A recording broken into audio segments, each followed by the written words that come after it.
Welcome to Opinionated with Resla. What's good, everybody? What is good? Welcome, of course. Welcome to yet another episode of Opinionated with yours truly. I'm your host. I am your host, Resla. Look, everything is still messing up. It is what it is. I don't know what happened with the last minute tech stuff. It just happened out of freaking nowhere. It is what it is. I tested everything, but yet somehow my computer just. Anyway, hope that you guys are actually having a good day today. Is the opinionated with yours truly. I got to do some things from scratch. Hold on. Let me make sure I do this properly. so, Welcome to Opinionated with Resla. uh, everybody, well, I just did that. Already messed up everything. Anyway, welcome to opinionated with yours truly. I am your host again. I am Resla, and hopefully you guys are actually having a good day today. I got some things going on. I think music is still playing. I'm not too sure. I'm gonna put it just low, just in case. I got some stuff already playing, and like I said, some tech issues. Kind of getting through it. Hopefully, some other notifications things to be coming through. I tried a couple of things. Maybe it is, maybe it's not. And anyway, this is a little bit of a last moment kind of a thing. We're gonna have a little bit of a stream. We're not gonna have as many streams as we have normally this week. Um, I plan on doing a couple of things. I'm actually recording a few things today, and today was a very busy day as well. And I will be having a whole bunch of stuff out later in the week. So just to let you guys know, we will be having a stream right now. Well, as far as maybe Friday and even Saturday, we may not have a stream. I am recording things so that therefore at least we have something out, so that I can give you a little bit of something of what we can have in terms of thought-provoking content and things to think about. Today's stream is going to be about introverts. More importantly, it's going to be that basically it's not a bad thing that you're an introvert. Now, especially here in the world of content creation, right? A lot of people don't think of introverts as being the kind of people that can actually make it. You'd be surprised at just how many people actually in the actual content space happen to be introverts, yours included. I am very much a homebody. I am very much like this person who sticks to myself. Um, I don't like to get involved in a whole bunch of mix when it comes to different stuff. And I think if you stick with me, especially for those who are actually homebodies yourself, if you grab your coffee, grab your tea, grab whatever the hell you're gonna be sipping on. For me, it's going to be this lemonade monster drink. First time I ever had a lemonade monster drink, and my phone is going off. Where the hell is my phone at? Where phone's over here. But for whatever reason,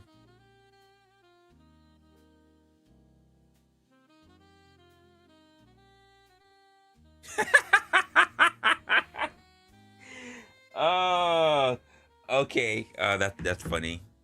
That is funny. Uh, I'll pay attention to that later. That is funny though. So anyway, we're gonna be tackling a topic that pretty much hits home for so many of us, especially for those who are introverts. Got me fucking laughing. That's OG do dirty, by the way. He got me laughing. Uh, and listen, society has this habit of putting introverts into a corner, like oh, you're quiet, or you must be boring. I've been told a lot of times I've been boring because, quite frankly, I'm an introvert at nature. And people say that, or worse, like, you need to come out of your shell.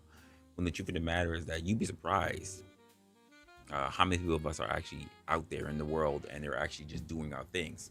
Like, to be honest with you, nah. Like, it's not a shell. I'm not gonna come out of my shell. It's rather freaking comfortable, rather comfy where I am. So thank you. Why would I want to go out into the world where it's actually a lot of issues, where I can just be comfortable where I'm at, where I know I have control, and I can be able to spin the narrative the way I want to based on what I already know works well for me. I think for the most part, a lot of people are actually introverts because, quite frankly, they're able to control their environments, right? But in today, we're going to be flipping that narrative, right? And I think we're going to talk about why being an introvert isn't just okay, but rather it's quite frankly a damn superpower. Whether you're an introvert or an extrovert trying to understand an introvert or someone in the middle, I want you to stick around for this particular episode because we're going to be unpacking a lot of, and trust me, it's going to get a little deep as we get a little bit into it. Personal story though, personal story, quick one. Back in high school, I pretty much dreaded group projects, believe it or not. I really stayed away from a lot of group projects, not because I couldn't work with other people, but because everyone assumed that I was the quiet guy. Me had no ideals. So I played along. I let them do their thing. But when the time came to actually present, I was the motherfucker that nailed it. It was me. Turns out that spending more time thinking than talking has its perks. I wasn't shy. I wasn't just reserving reserving my energy for when the time matters. Ever been have you ever been there, by the way? Like, for some reason they think that if you're not overly energetic and being the life of the party, whatever, that something's wrong with you. And for me, I was just like, I don't need to speak until the time comes. I don't need to do my thing until the time comes. I don't need to shine until when it really matters. And you like that? Have you ever been there? If you manage to be one of the people who actually know what that's like, then I guess you feel me. I think the power of quiet for a lot of people, even though they don't pay attention to it, is a leadership. Now, I'm going to break that down because I had this particular conversation with someone who is very open, very bombastic, very, very boisterous. And I sit there and I do this. And because I'm quiet, they think I either have no input or that I am conniving or that I'm hiding something, when the truth of the matter is that there's no reason for me to say shit. There's just no reason for it. So let's start with, I guess, what I would headline that is the thing that makes a lot of waves for people. And it is the power of quiet leadership. Quiet leadership? Resla, what the fuck are you talking about? Did you know some of your greatest leaders in history were actually introverts? I'm talking about folks like Bill Gates. I'm talking about Eleanor Roosevelt. Even Gandhi. Gandhi was an introvert, not an extrovert, introvert. These people didn't lead by being the loudest person in the room, the loudest person in the group. They led by actually being the most thoughtful. And here's the kicker. Studies show that introvert leaders often outperform extrovert counterparts, especially when it comes to managing projects and teams. Why is that though? I think the main reason is because, quite frankly, we learn to listen. We're not in a rush to pretty much dominate the room. We're pretty much in a rush to understand it. And that's the kind of leadership that we need more of, if you ask me today. So why don't we chat a little bit about that? And I'll ask you the question, do you think that leadership has to do with personality? And I should ask, do you think leadership has less to do with personality and more to do with action? Let me know in the chat. And if you're catching this in the replay, do me a favor, let me know in the comment sections. Before we do a little bit more than that, while I get your answers to that first question, I want to take a quick look at the chat to see who already came here in the building. I'm not on my normal setup, so that means if we ever open up for the panel, I got to change a couple of things to make sure that we are back on track, which means I'm going to end up being a little louder, but it's not going to be as clear. First one, we got Cardi blocked it. Who said, "Oh, good day, Resla. One does not need to be popular. Yeah, yell or and shout. Be dominant or put." I agree. I absolutely need to have really good leadership qualities. I actually believe. I believe that wholeheartedly. Uh, no chase are in here with the what's up. I'm not sure what that is, so let me go look on the YouTube side since StreamYard has a problem. You said salute, True Keys, and salute to you, True Keys. For some reason, it's not. It doesn't really show the salute sign, the salute emoji in StreamYard, but I always look on my YouTube side as well. Let's see. Brandon Looney Tunes fan 2000. Oh, what's going on? What's going on? Said my friend OG sent me. Appreciate you, and of course appreciate OG Do Dirty. He's the one that just made me laugh a moment ago. He says Tom's on his bullshit again. I do not doubt that. Con Shawnery in here with the gloves up. The gloves up. Appreciate you. Please appreciate you. You said no beer. Believe it or not, I drank all of my beer. Creating an actual recording, which I thought I might do with a live stream, but I realized it's kind of public. Well, it's not public, it's kind of private. But I think I might put it up as premiere. But the funny part about it, guys, I spent over 4 hours doing that, right? Recording. I mean, I literally did like a this is the difference that you have to understand, folks, between content creators and live streamers. I literally did a recording reviewing something that took less time and gave my entire spin on it, gave my own thoughts, was able to predict shit before it even happened, a whole bunch of stuff, and that shit ran me about 4.5 hours, which I might have to chop down, to be honest with you. But I did that by myself. Some people need other people, and I love having I love having thoughts and back and forth and be able to spitball and bounce ideas and everything. But literally, I can just talk to myself. If I have the content material, if I read, if I think, if I just bring out things, if I'm giving my perspectives on it, it can last me some time. And I don't think a lot of people can do that. I'll just be honest with you.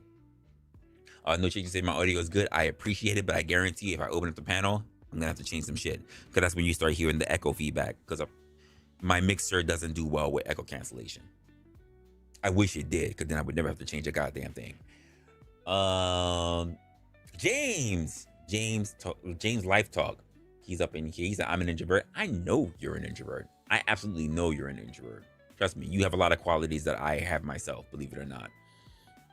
You said they're an introvert. There are introverted extroverts too. True, but there are also extroverted introverts.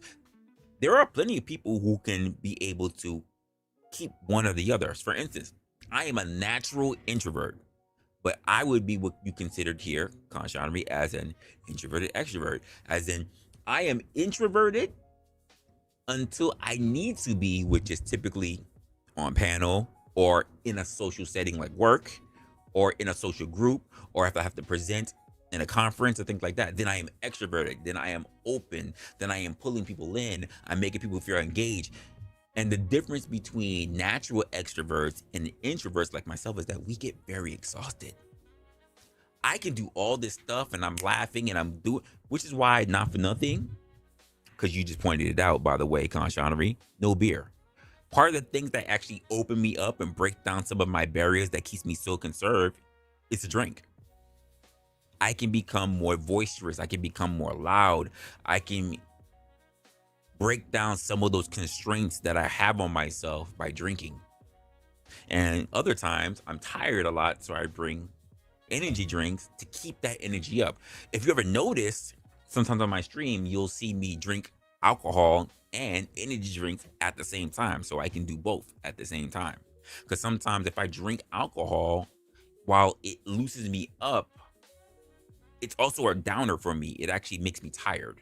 So I have to drink energy drinks to supplement, to boost me up, to lower my barriers so I can be more open and more boisterous, but also to drink the energy drinks to keep me up and about. If I just have energy drinks, well, I'm going to be up, but I might still be guarded, and then I'm going to crash. And if I drink straight up and I don't have energy drinks, I'm going to crash hard, and I'm going to be open, and who knows what the hell is going to fly in my mouth. So I need to have the balance of both, to stay alert, but to also be more open. That's why I end up drinking a lot too, to be honest with you. That's why you end up seeing me do both. So trust me, I've been clearing out I've been clearing out, so I'm somewhere. I'm somewhere at the tail end of my other drinking. But yeah, that's pretty much where I am. Forrest is being said, what's going on? What's going on? Forrest sipping, of course, is in here as well. Appreciate you. You said you are an extrovert. Interesting. Interesting. You're an introvert. That's fine. And here's the thing: there's nothing wrong with being either one of those things. Typically, depending on where your role is, people tend to favor more extroverts, but they really don't understand the power of an introvert. It's because we keep to ourselves. This is why when I end up sitting in meetings most of the time, even when you guys see me online, big shit start happening. What do? I get quiet. I watch. I listen. I have no reason to take up the oxygen in the room just so I can say I'm heard too. I will listen to what everybody else say and stay the fuck quiet. I'm very good at observing. I'm very good at it. The rest, Bronson, what's going on? What's going on? Let's see who else is in here. Chuck in Tennessee is also here with the peace and blessings. Appreciate you. OG Do Dirty is up in here.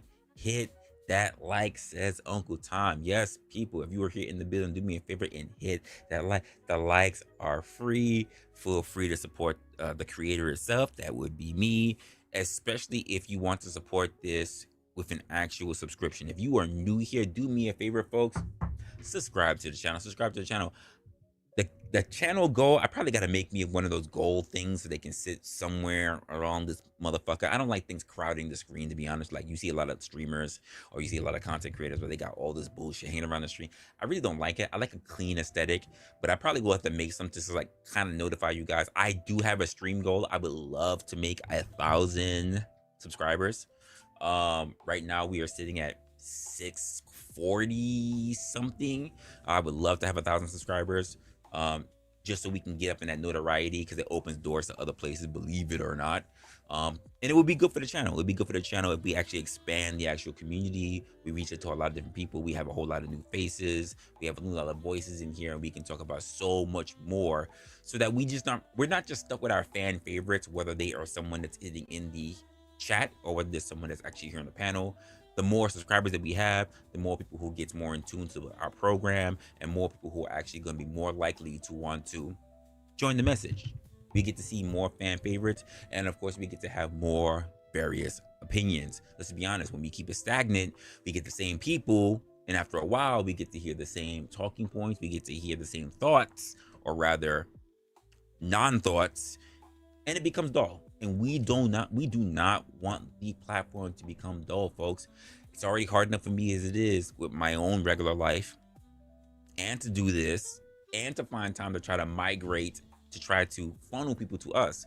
It's not just a me thing, it's an us thing. So that means as much as I do my part to go out there in the world to try to get the channel known, it's also your part to make sure that you spread the word as to what kind of channel that we have, and try to get more voices in here. So if you know people that might be interested in this kind of content, do yourself a favor and do me a favor as well. Do the channel a favor and share this content with them. Share it. If anything else, just support by doing that. Our growth will be able to be the thing that catapult us forward. Because to be honest with you, some people just have it easy. You know, I'm gonna make a sexist thing about it right now. If I had me some nice titties, if I was cute, or if I was a very muscular, buff man, chiseled jaw, pandering, telling you women that you was queens and you were goddesses, you'd have no problem with fucking subbing to me. But I'm not those things, which means that we need to do our due diligence. Because can't just sell you on my looks. Like, I'm not buff and I'm not telling you that you're the greatest things to fucking fire. Which means that we have to do our part together to boost the channel.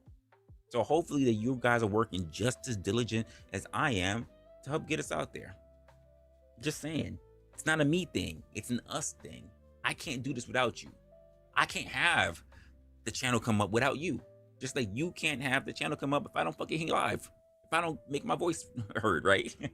So let's do that. Let's do it together. All right, so let's take a look at some things going on in the chat, and then we will continue with the rest of the stream. So, Constantine says that leadership has to do with personality. Yes, personality comes in a variety of characters. Some people are not as boisterous and at the same time have a lot of personality. People tend to use the word personality with being extroverted. It's not true. I have been the guy who knew what to do even though I wasn't very loud. Just because I wasn't loud, everybody knew who was the guy to go to. I used to be the guy who sit at my desk with my headphones on and didn't talk to nobody. This was me all the time. Typing on my computer. Everybody knew who was the guy because why? I was the guy who was getting all the accommodations. I was the guy who was getting the awards. I was the guy who was getting the coworker of the month. And everybody said, who the fuck is that? It wasn't until I had to have a mentor that said, you need to do this, you need to do that, we need to work on this, we need to work on that. And he was the one that pointed it out to me, to be honest with you. This was years ago.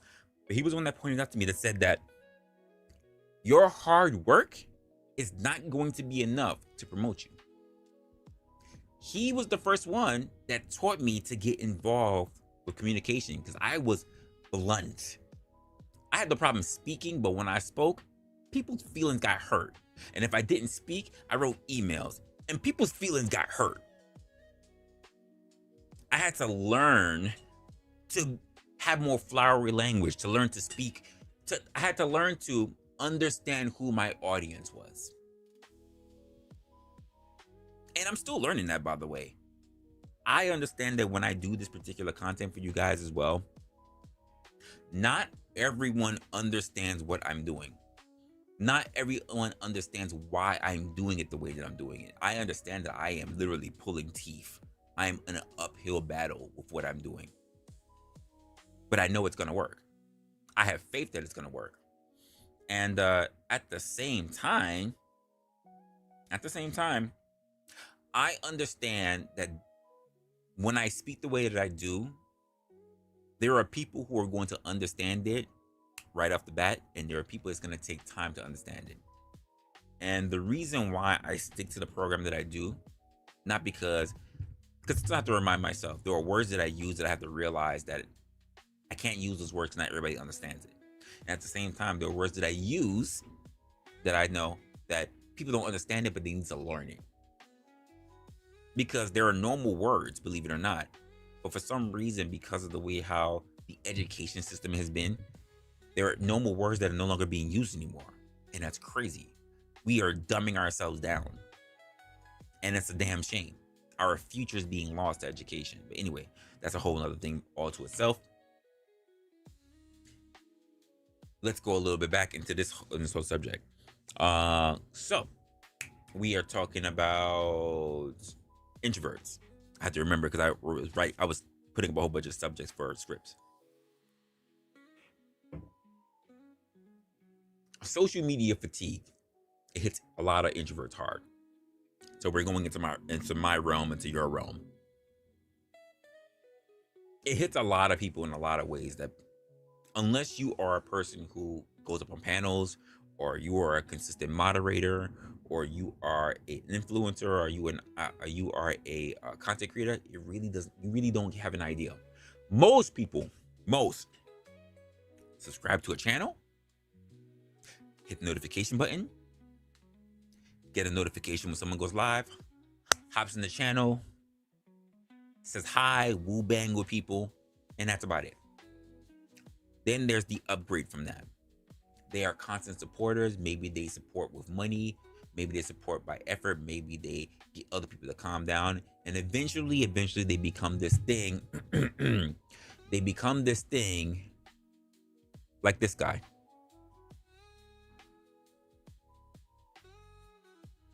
Like OG. See that thing that's right next to his name?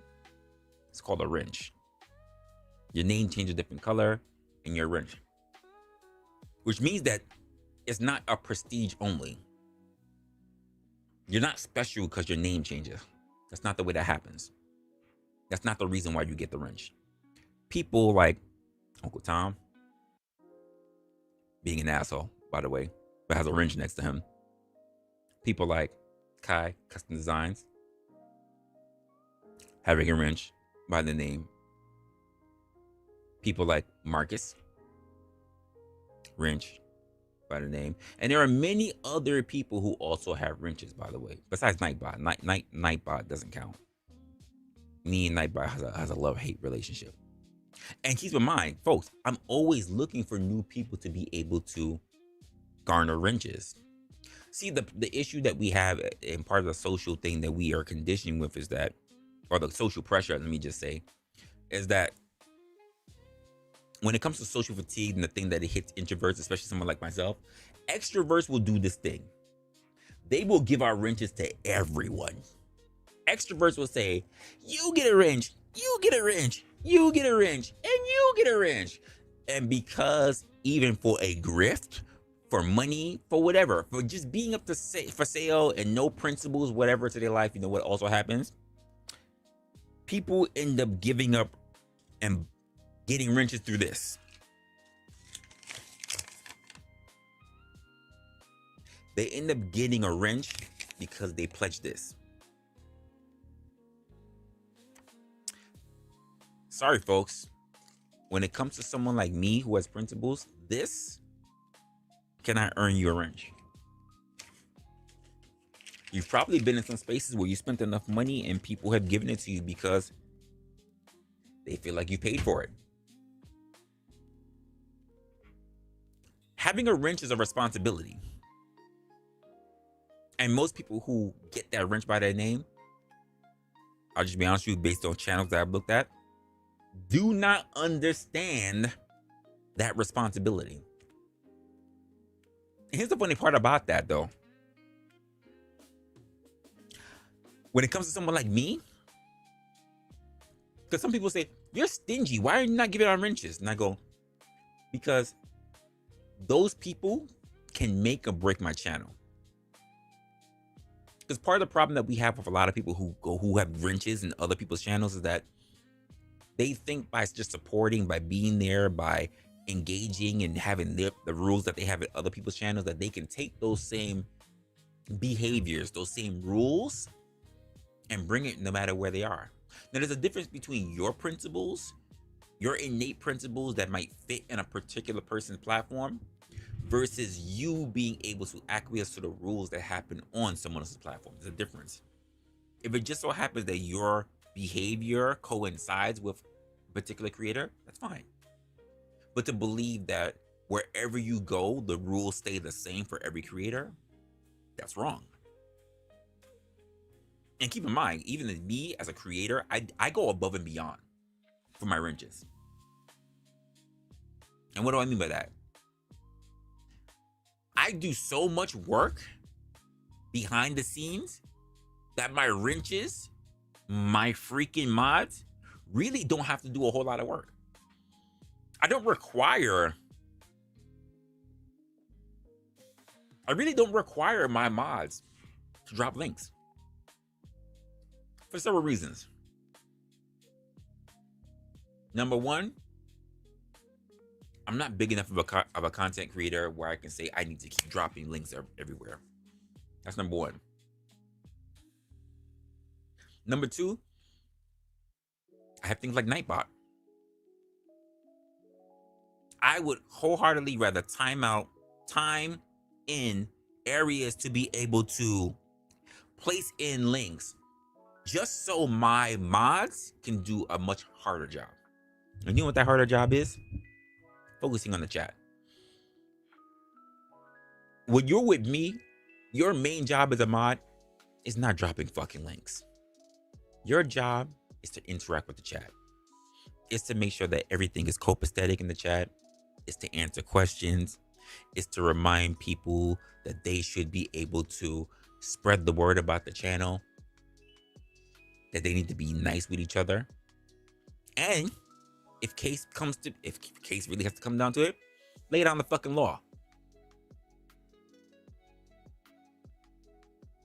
Hopefully it never has to come that far. Hopefully it just has to come down to my mods having to give people a warning when they go too far.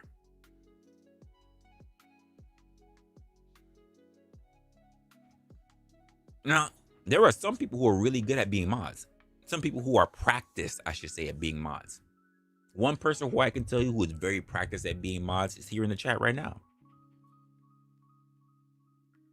If she knows that there is something that just really doesn't fucking rock on my platform, she will snipe you, no questions asked, without hesitation.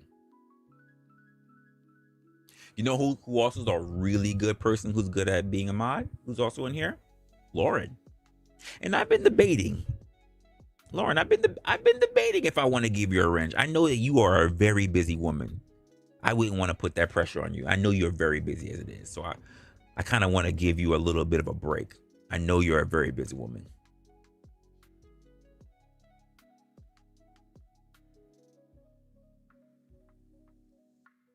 There are people who I look at all the time. But also, folks, I'm very stringent when it comes to my wrenches. Because too many wrenches cause a lot of discourse as well. And again, this is just one aspect of the channel. We plan on expanding the platform, which means that there are some places I might need people who have wrenches who may not be suitable or comfortable working on other platforms. And in terms of someone like myself, who is an introvert, social media fatigue hits hard. Everyone else is feeling completely drained by the end of scrolling, by the end of liking, by the end of commenting. Now, introverts, they might thrive with that shit. They are constantly flowing, they are interacting. But for introverts, for people like me, we're tapped out. I can't tell you how many times I'm good, and then the moment I hit that end stream, I'm like, another one in the can. Tapped out. And honestly, can you blame us? For those who just come in and you don't really understand the outer workings, the machinations, the things that happen behind the scenes, it's a lot. Platforms like Instagram, platforms like TikTok reward people for always being on, always performing. But if you're someone who doesn't prefer to stay on all the time, who doesn't always prefer to be behind the scenes, it doesn't mean that you can't succeed in the quote digital world. Not at all. I've got some tips, for fellow introverts on how they want to navigate the social media grind without losing their minds. But it doesn't really fit for everybody as well, because there's still a bit of discomfort that follows with it. Let me take a look and see what's going on here in the chat. Yo, Cellular Podcast is up here. What's going on? What's going on? Crab. Oh, I didn't even see Rube Mud Crab. He's up in here. What's going on?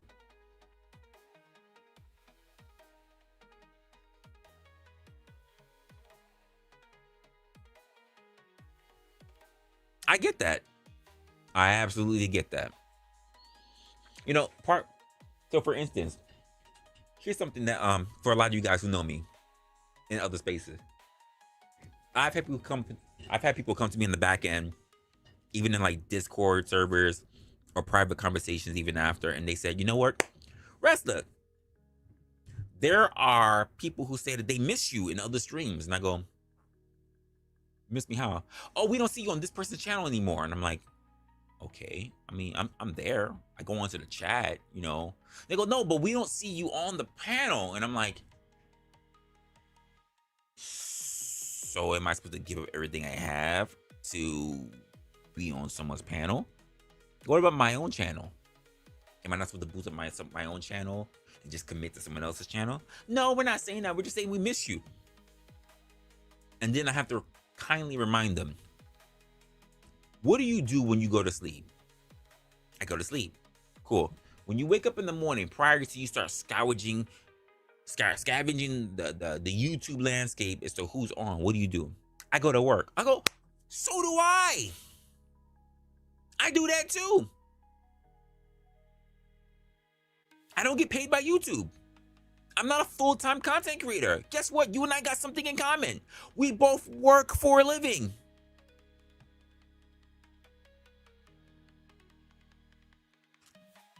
Then there's the awkward silence.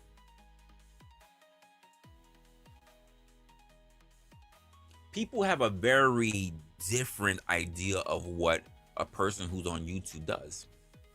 If we don't have our phones recording us while we're working on the job, people don't believe that we actually work for a living. If I don't have my phone in a meeting or me chewing out somebody, or whatever, people think that all I do is YouTube. If I just said I got monetized and I still haven't received a dime yet because I'm still trying to get all the stuff figured out as to what YouTube wants, what makes you think that even before the idea of me getting monetized, when I only had 200 subscribers, that I was getting money? In fact, I've been saying, folks, I'm trying to pull back. I'm trying to pull back because most people don't even realize, because you have so many places to go, you don't even realize that I literally go live 5 days a week.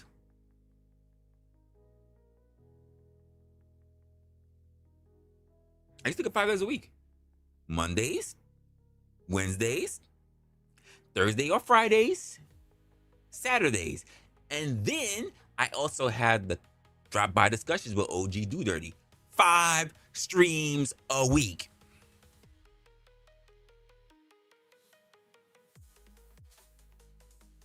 You don't think that's a lot? Not for nothing, this is like a date. And not for nothing, you're the chick. You just gotta show up. I'm the one that's gotta prep for the date. I'm the one that's gotta entertain. Which is why I say it's not just a me thing, it's an us thing. Because as much as you guys click in to come support and everything, I feed off of your energy. Which means I need your participation to make sure that this is a good, if this is a dating scene, we bounce off of each other to make sure that we have a good vibe. I need to make sure that you're having a good time to know that I need to know that you're being a good guest because I know that I'm being a good host. And most people, if you ask me, quite frankly, most people, if you ask me, come in and go, like it's a comedy thing. Oh, you're a comedian? Say something funny. That's not the way it works. It's not the way it works. Nobody's your dancing monkey. I will cut this bitch out. I will cut this bitch off and go. The fuck are we doing? I will cut this bitch off and go right to doing whatever.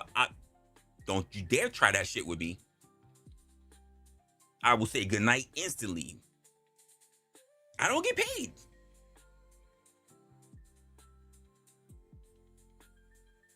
The fuck are we doing here?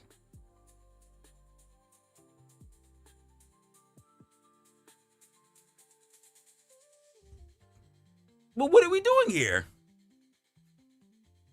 I do this because I actually find it entertaining. I do it because, quite frankly, I do find this is a bit of fun. I like talking to people. But a lot of people don't get that. There are no sponsors hidden in the background. You never once heard of brought to you by Trojan Condoms.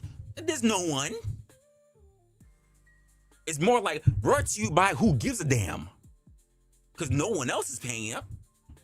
Someone else has got to make sure these lights stay on. And I guarantee you, it's not YouTube. Which means that the only way to get this done is through community support. And I know people who they are on it. They ask for donations, support like clockwork. They are good. They are practiced. And to be honest with you, I understand it and it's important. I just haven't come to a place in my life where I'm comfortable with it. I'm not. In my mind, folks, I would rather us have a really good show where, not for nothing, based on your help and my work as well on the front end and your help in the back end, that quite frankly, we rank in the money from those who can actually afford it. Companies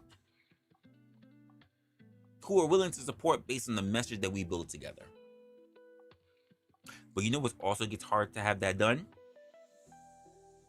It is hard to have that done when we have people who tank the platform by shitting on the platform, by coming up here and doing shit that they won't do on their own platforms, by people who dox, by people who troll. That doesn't help. It doesn't help the platform.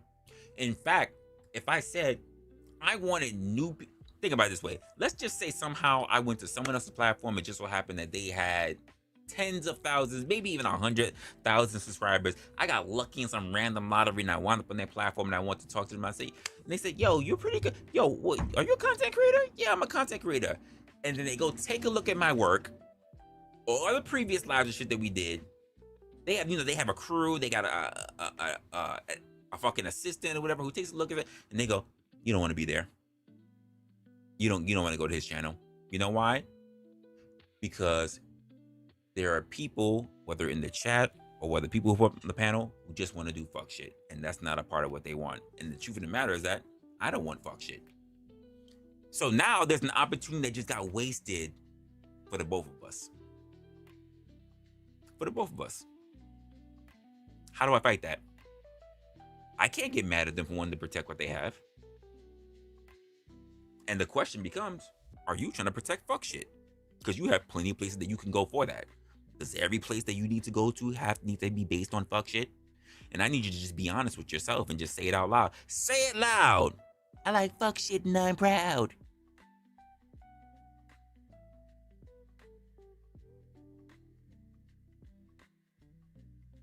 For a person like me who's not extroverted, which is the reason why you don't see me in spaces sitting here stating that I am a debate channel. Who here has ever heard me state that this channel is a debate channel? We doing blood sport debates. We doing debates all out the fucking group. We love fighting. We love arguing about bullshit. We like calling people pussies all day. We like, not me. Not here. Not interested. Not interested. And this is why I also believe that society is rather biased against introverts. Society is rather biased. I mean, think about it. Job interviews are basically extrovert Olympics. Panels are pretty much extrovert Olympics.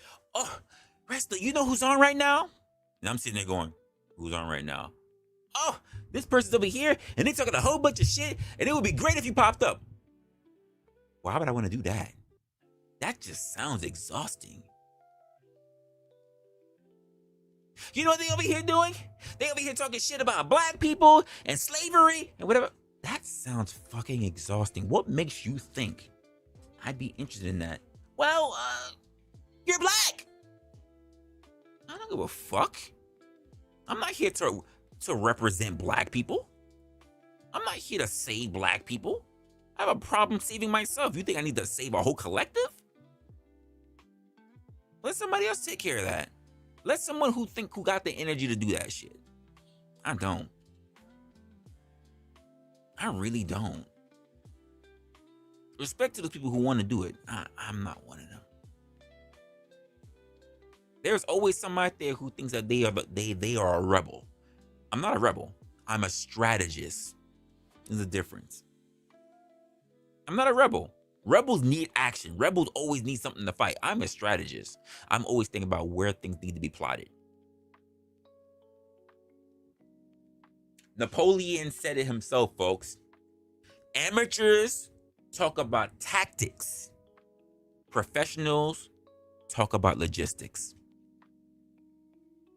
I need you to think about that for a moment. I need you to think about that. It doesn't matter where you put your fighters at. It matters where they're strategically placed. This is the difference, folks, between checkers and chess. In checkers, all pieces are the same until you can say the words king me. In chess, I can clear an entire chessboard without ever having a pawn reach the other side.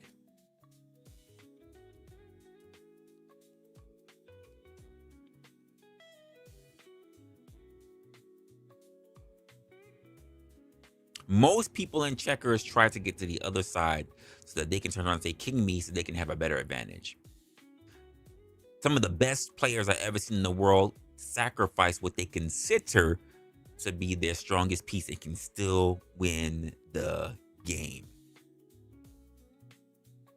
Who's really a strategist at the end of the day? I'm just saying. This is the reason why when they say when you go to your interview, you need to be enthusiastic. Basically say, you need to be a dancing monkey. You need to say you want the job. You gotta be ready to do fucking backflips. You gotta sell yourself, be charming, and wow them with your personality. Meanwhile, introverts who might have the same or even better skills are often overlooked just because they're not flashy. Not flashy. And let's get a little deeper into that one. Because maybe the real issue isn't society's bias against misunderstanding it of introverts. Because we're not antisocial. We're selectively social. There's a difference. We're not lazy. We're thoughtful. So what's the verdict? Is society unfair? Or do introverts just need to adapt to an extroverted world? And I think many people are debating that. You know what? That's a question for you guys.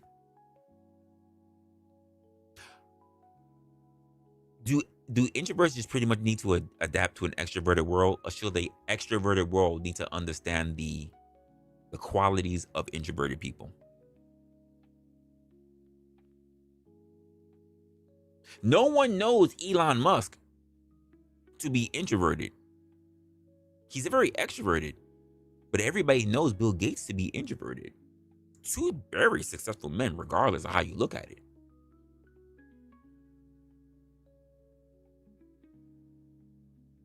Are you team bias existed or team adapt and thrive? I'm team adapt and thrive. I learned to be extroverted because, as Crab even put it out there, or he tried to put it out there, low key acting like Tesla don't exist. Absolutely. But Tesla has to be forced out. There has to be enough safeguards that are knocked away for Tesla to slip through. Tesla always has to sit in a chair. Always. The more Resla stops paying attention is when Tesla can come up. It's just the way it works. I am aware of my monster, but my monster cannot lead. My monster has to be okay knowing that they are second chair. I cannot have my monster be first chair because we've seen what that looks like. Not that good.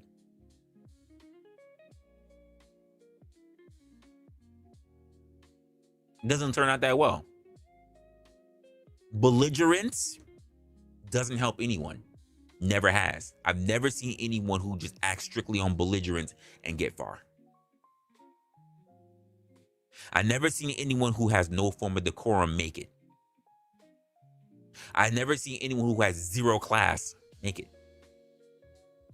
I've never seen anyone who has zero ethics make it. You need to have something. You need to have some sort of standards.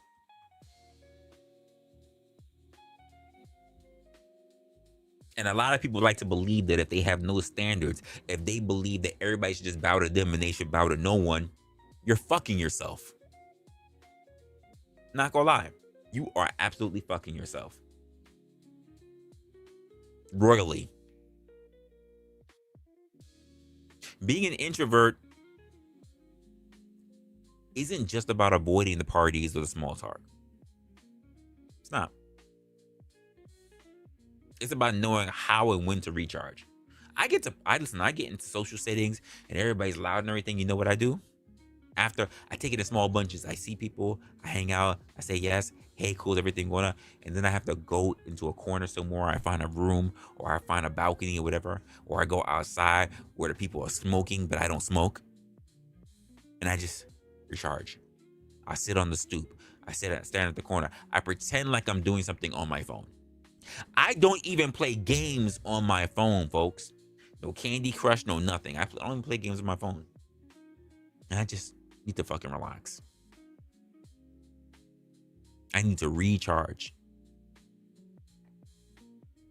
I need to get my energy back. I be sitting there like, I ain't doing shit. I'm just tapping my fucking screen. Just watching my screen. That's all I'm doing. I'm not doing shit. I just pretend like I'm busy. Other times I just put my earbuds in and just listen to music. For me, especially after hosting a panel or doing a live stream like this, I need a solid few hours. Just quiet time, just time to reset. And that doesn't mean that I don't enjoy interacting with people. In fact, for those of you who've actually been with me after a live stream, those who've been on the panel, you know I could be up here after show. We have so many conversations after the show. And I'm sitting there going like, why am I still here? It could be hours later. We're having conversations about whole many. You'd be surprised how many conversations I have with people after a show or in Discord or wherever, or after another person's panel on their show. You'd be surprised how long conversations run. The conversations that happen behind the scenes can be just as long as an actual show themselves. Like, damn, this could have been an entire show itself. The shit that we're talking about. Because there's a difference between you running shit and you paying attention to here and you're looking at the chat and you're watching your mods and you're watching the time to make sure you're still plugged in and you're watching how many people are actually live and you're trying to make sure that other people are live in case you want to be able to pull up for something from them. You got to watch all the people in the panel and who's doing fuck shit and who's saying shit in the back chat versus the actual regular chat versus all of that's gone and it's just you, them, and no distractions. It is comfortable. One-on-ones are so much easier. Small discussions are so much easier than paying attention to a whole bunch of shit. And anyone who's ever been on the panel, anyone who's ever taken care of an actual panel understands that. So less stress to take care of. And it might be better for people who are actually, or easier, I should say, for people who are extroverted. For people who are introverted, not quite the same. My brain needs a break from all the noise. Most of the time when you see all this bullshit happening, take a look at my panel versus some other people's panels. People get ignorant, start yelling, start cursing each other out, whatever the case may be. And typically this is what I see on other people's channels. The host is paying attention to something else, and then the host jumps in and starts yelling and being a buffoon like the rest of them. It's not what you see with me here. I'm just speaking like this. I'm counting in my head. How long has this shit been happening? Sometimes when this bullshit start happening, I'm like, that's a break for me that's a break for me on the panel. You know what I start doing? I start getting into the chat. Hey, what's going on? Just another Canadian. Hey, crazy mama. Oh shit, what's going on, Lauren? Oh shit, yeah, that's funny, Chuck. Wow. Hey, Miss Flo, what's going on? Hey, how's it going? How's it going, y'all? Yeah, contrary, that shit's funny. Oh, look, Nightbot fucking up again. Oh, and I tune out. I tune out what's happening on the panel until I hear something egregious. Like, whoa, what the fuck? What the fuck is happening here? That's typically how it happens.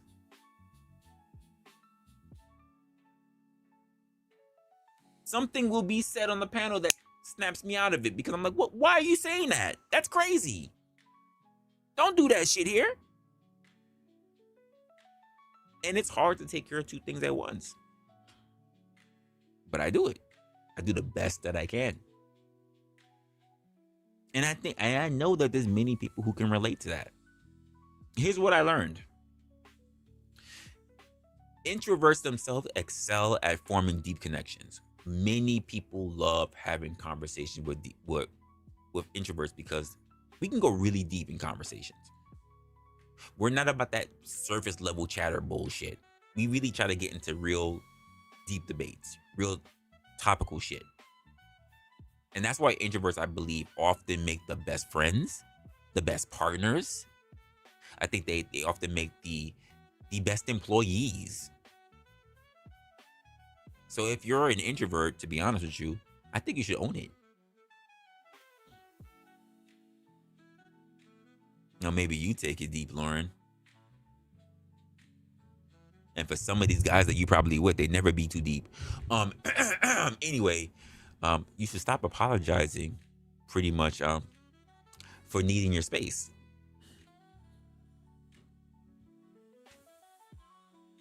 You shouldn't apologize for needing your space.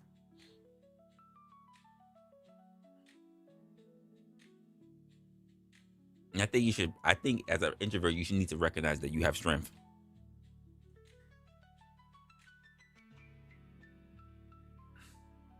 Yeah, that's what she said for us.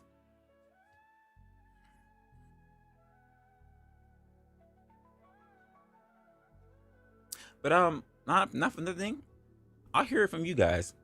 And these are my thoughts when it comes to the idea of people who are introverts versus those who are extroverts. And this is a conversation that I was having a bit earlier today, um, in a training, and it made me think about this particular conversation. And I ask you guys, you know, think about a moment when pretty much, if you have any stories, rather, think about your stories or your previous relationships or your previous examples of times when you were introverts. You know, what was that actually like for you? I've got so many things and examples because I've always been one. You know, most of my time, believe it or not, is actually pushing myself to not be an introvert. And I know this is pretty much like a Q&A for a lot of people in themselves, that they think about the times where they actually had that versus the people that they think they are and rigid they just found that they're not. For a lot of people, I don't think a lot of people realize how do they handle like even networking in events, especially when they're an introvert. For me, I treat it like a game. Extroverts are just all out there. They just love to be hugging and they're friends. They treat everybody like they've known them for years. I treat it like a game. I set small talk. Try to have manageable goals. This is what they're looking for. This is what they're interested in. Let me see if I can just work my way around that. You'd be surprised how many times I'm on my phone in a networking meeting, I hear about somebody and I start looking them up in real time. Let me go look at their LinkedIn. This is where they worked at. This is where they worked at before. This is what they did. And I use that in my strategy. Hey, what was it like working at so and so? Oh, you knew I worked at so and so? Yeah. I was before I even came here. Yeah, I know that I saw your face and I remember I knew I met you. I'm lying my ass off. I just literally checked you up a couple of minutes ago, and I just know that you worked at so and so company, and now I'm gonna fucking lie to your face and say, yes, I checked you up before I even came to this place, and I remembered you because I was thinking about people who were really important, and I thought you were really important. That's why I remember that you worked at this place so and so years ago. Lying my ass off. I said manageable goals, like especially like meeting like 3 people, staying out for an extra hour. And like I said, if you're an introvert, it's okay to recharge. It's okay to step away for a moment, especially if you need that. Networking isn't about, well, quantity. It's about quality, especially the quality of those connections. And I don't think a lot of people really take time to think about that. And I think as far as people look at the difference between extroverts and introverts, we need to start talking about changing the narrative of introverts. I think we really do. But that's my thought. I'm gonna open it up to you guys. I don't know how long this particular stream's gonna go, because I'm gonna need a little bit of shut eye at some point. But we'll see. So link is in the chat. pinned to the top of the chat. Do me a favor, guys. What are your thoughts on this whole space when it comes to introverts versus extroverts? Who do you think really has a better quality of life? Because I see a lot of extroverts and they are falling. They fall because the motherfuckers don't know when to back down. They don't know when enough is enough. They do the most, and it's not always to the benefit. I think it's to the detriment, to be honest with you. A lot of them I don't see to be very measured, but they want to, people want to believe that they are the life of the party.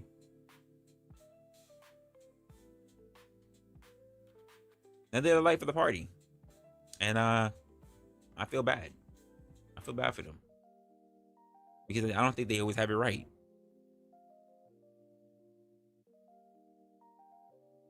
You said you got no tan lines, you're safe. Oh, if you say so.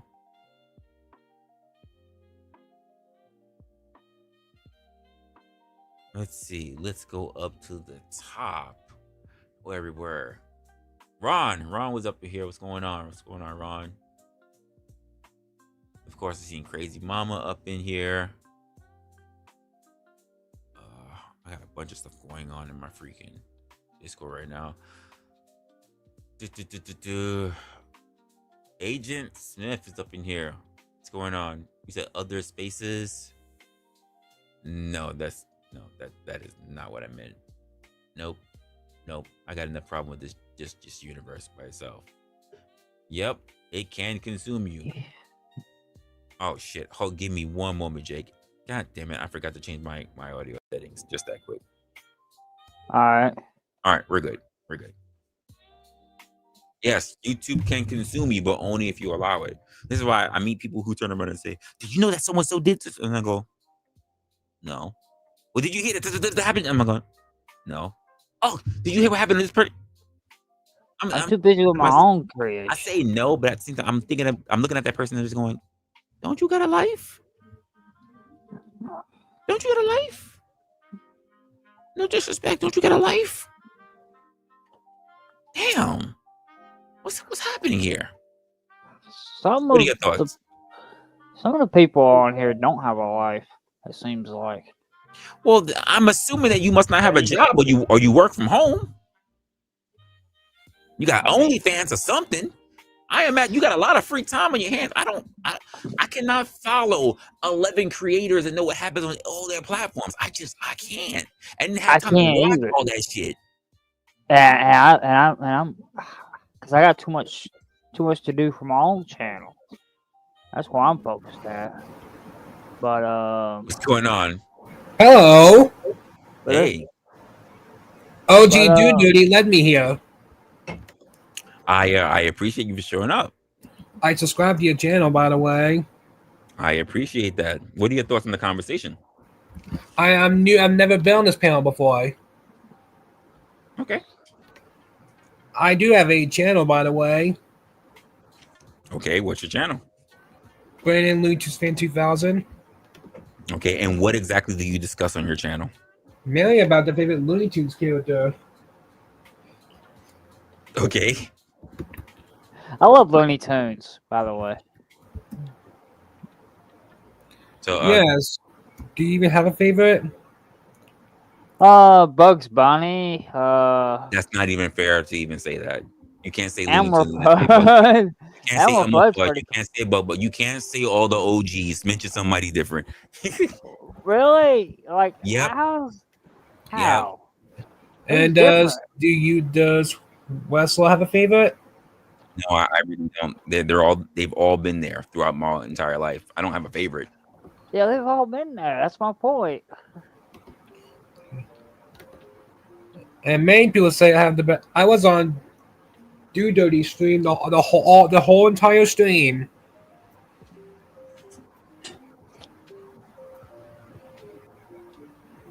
And he showed off my channel as well. But my whole opinion on the whole introvert thing is, yep. Hopefully, we can learn how to adapt, and the world can also understand us as well. Not just that we have to adapt.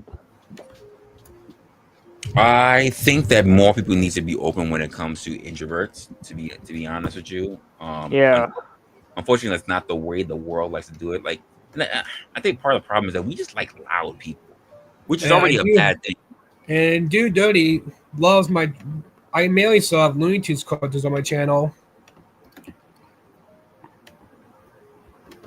Didn't you say your channel's about Looney Tunes characters? Yes. Okay, I would expect that Looney Tunes characters will be on your channel. Uh-huh. Is it all the characters? Yes. You are aware there's a lot of characters, right? Uh-huh. Okay.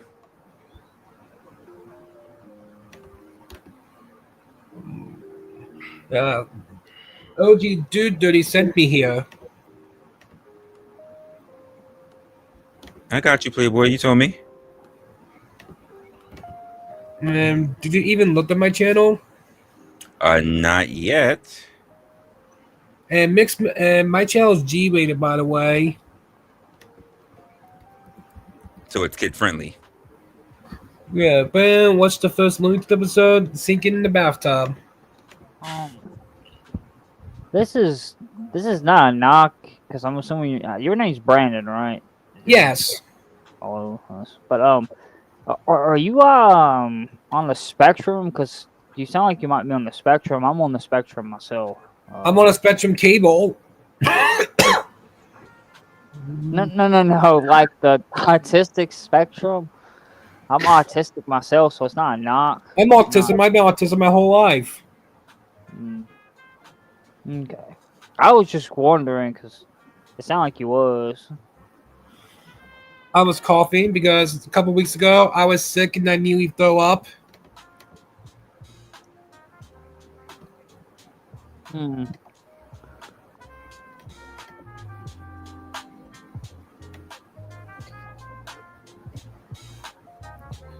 My channel is G-rated, by the way.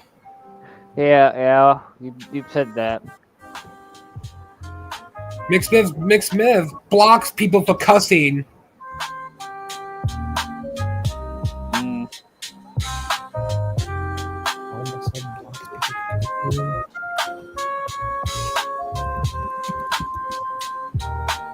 How often do you post in your channel, Brandon? Once in a great while. Wait, how often? I upload whenever I feel like it.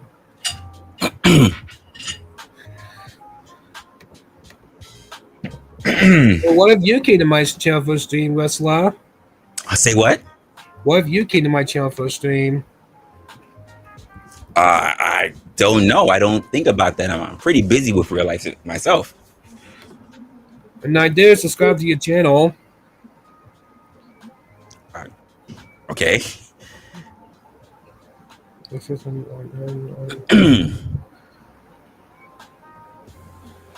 And Mick Smith pretty much blocks people for cut.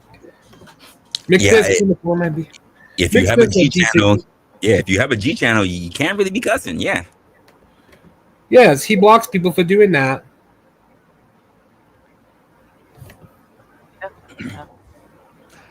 Chuck from Chuck in Tennessee's Brandon. Brandon has the best channel. Who has the best channel? If I was a model, I would have put my channel right here in the public chat.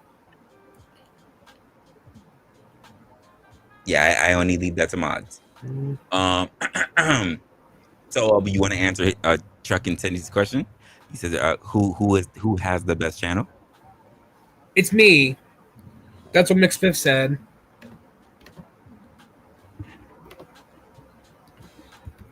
That you heard his opinion.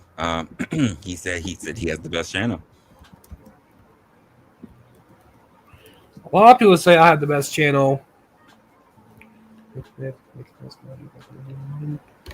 He's gonna block.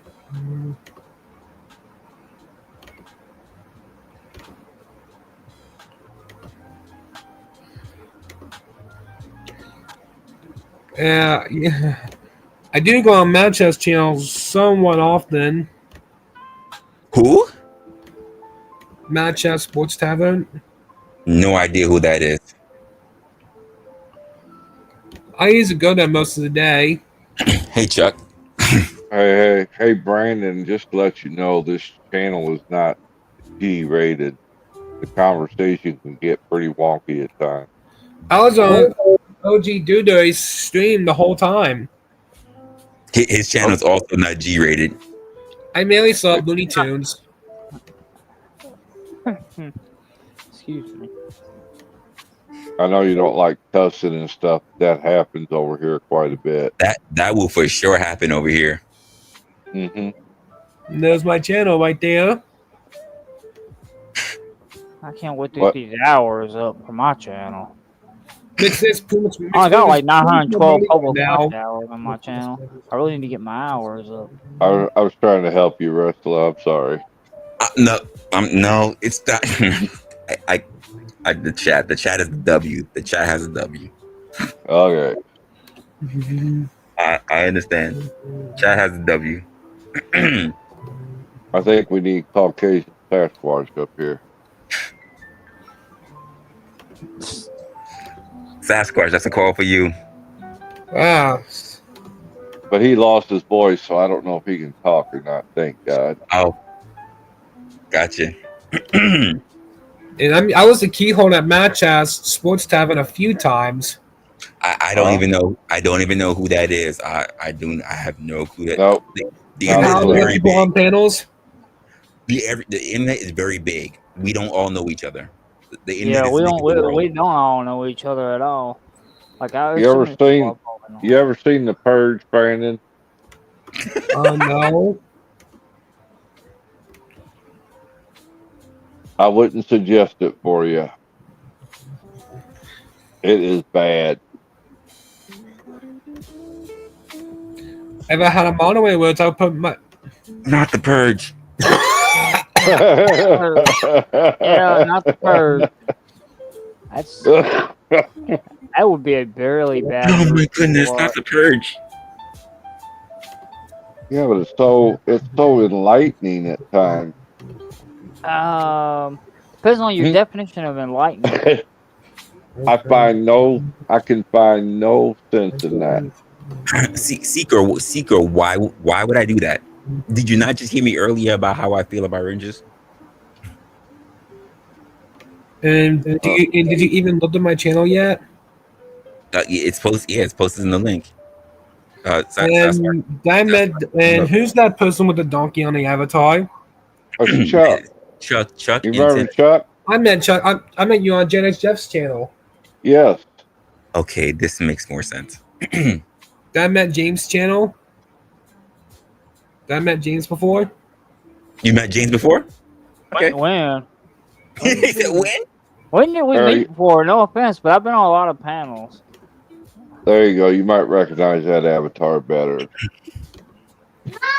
Yeah, I met the James live talk users before. But when? I've been on a lot of panels. I don't. When did James learn to talk? When did I learn to talk? I learned to talk a long time ago.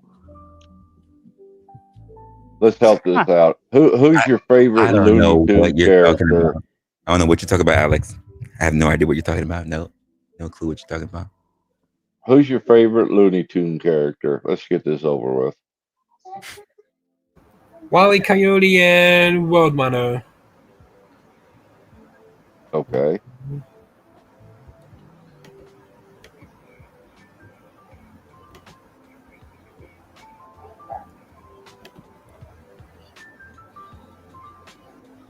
What about you, Chuck? Your favorite Looney Tunes? My favorite?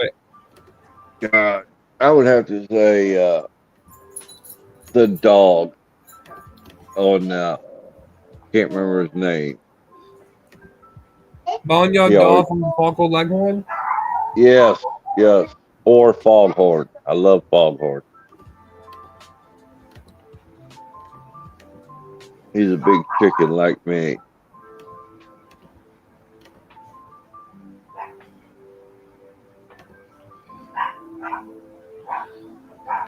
So are you an introvert or an extrovert, Brandon? Did I met James Life Talks before? Honestly, don't remember when. I've been on so many panels. Does James have a favorite character? I said Bugs Bunny and Elmer Fudd. I think Walnut's telling me. I think a username. Walnut Charler wants me to take my shirt off. I like. I also Do like. not take your shirt off on my show. I also like Taz. Taz If is also not, one of my you can. favorite And characters. Wallen tell me to, and you can just boot out Wallen. I don't care who told you what. You don't have to do what they told you. You, sir, are all losers. Marvin Martian is the best. Fight me. Oh, come Oh on. my goodness. No, Taz. Taz is the best. Marvin Martian has a uranium P-37 space modulator. There he How is. has got? What's And Taz I got? bet you, Speed. Speed, baby. Speed. Hazen. I did. OG Duty also led me to your channel as well. Where did you find the Wesley Webbit at? Roxley Wabbit.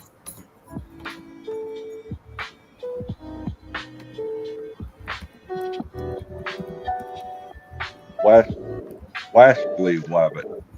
Must be using. I did subscribe to your channel as well. He must be using the OBS thing to do that. Picture like that.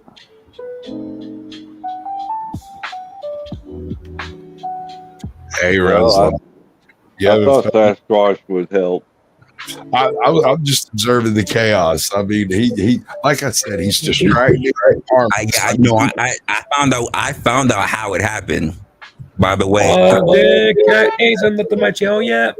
I found out how it happened. You know that, Tom. I'm coming for you. By the way, I'm coming for you, Tom. You're wrong. So wrong. You're wrong, Tom. I'm coming for you now. Wow. Did Hazen look at my channel yet? Brandon, I gotta ask you a question, man. How Why? I'm not even gonna be up for the rest of the week. Why did you do this to me, Tom? What I to do? make a point? What I know did why you you did do? I know why I did it. Yep. Here we go. Uh-oh. Uh-oh. Oh. Here we go. We're gonna lit him up now. Doing this for Wallen, but not take my shirt off though. Uh-oh, he's gonna get naked. I hope not. I don't roll like that. I was young and needed the money. See, this is what Resla was talking about earlier, where it's hard to get sponsors because as an introvert, because of how people do crazy stuff on your panel like this, and Well, in the because chat. Extrovert would have done squashed it. He's telling me to take my shirt off. You Yeah, should put me in extrovert would have timeout. squashed it, but as an introvert, it's hard to squash it. I understand. Me to put Wallen in time. You should block Wallen for telling me to take my shirt off on here. Do we all gotta take our shirts Donation off? directly to Resla, it don't. Do we all gotta get naked or what?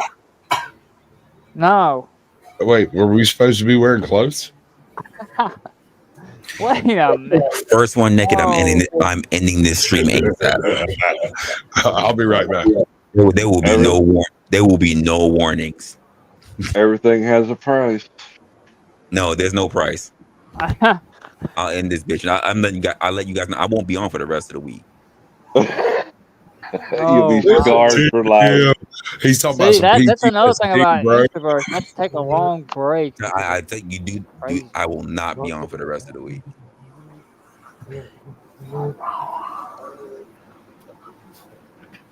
That proves to happen. That proves to happen. Who's gonna Uh, fire the first shot? I'm on my goal to 4,000. He literally does have a channel though, and it's like 3.83 Yeah, he pay he subs. doesn't do badly with it. He definitely engages, if nothing else. So, I mean, there is a bit to learn here, and it's patience, diligence, and possibly a little bit of rough-sided love. It I also still helps. think It also helps that your channel is all kid friendly. Uh I huh. still think the purge might work. Oh Uh, God. Oh, you, if I upload that, oh boy, Mixed will tell everyone to get me banned from YouTube. okay, so this is a problem you run into I'm when not. dealing with I'm bots. not sure how. I'm not. I'm trying to find an angle. I just finished talking about checkers and chess. Sipping. I'm trying to figure out how right now. How do you play jacks? This is not checkers or chess. High card. This is a totally different game. I'm trying to figure out how right now. Ev- And May ev- Go ahead, Brandon.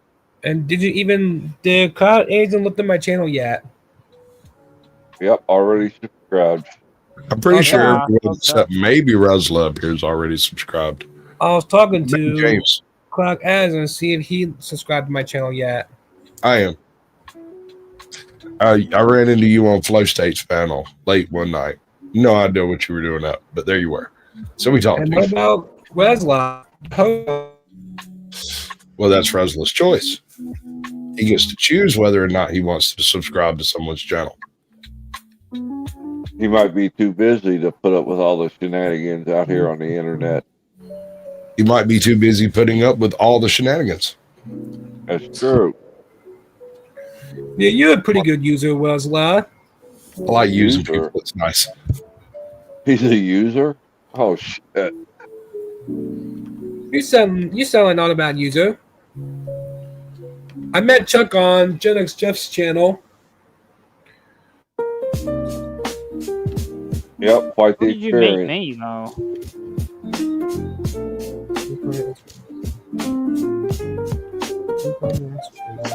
Who wants to dance?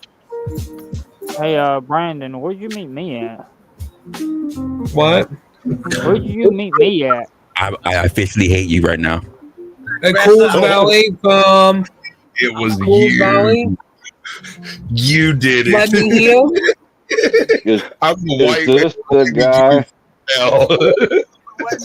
Wait, no. I got it on good authority. It was you. You're a liar. Are you talking about a band wrestler? Why? Why? He hates you. No, sir. You got to fix this mic, brother. Your And mic's Cool's broke. Valley. Let me hear. What the hell was that? During Dudo's channel, he put this stream in the private chat. Oh, in a private chat. Ooh. Yes. Who did that? Cool's Valley. Who's Valley? The one that was just on here for about I 30 can't. seconds. I can't believe I'm censoring myself on my own platform. Ooh. Hey, bro. Oh, it's That's the bad. name. It's That's in bad. the name, brother. Oh my Censor yourself on your own. Yes, it platform. is. Did you subscribe, Resla? Censoring myself on my own platform. I just so want to. Worse than the plague? Yeah.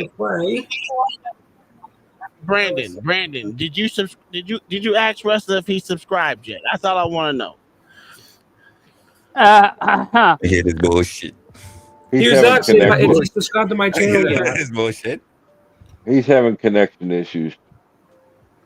Hey, Technical difficulty. Russell's helping. With it those wasn't connection issues. me. I'm just gonna tell you like this. OG started the shit. No, So he already snitched you out. Yeah, he snitched did. you out. Yeah, he said you put it in back chat.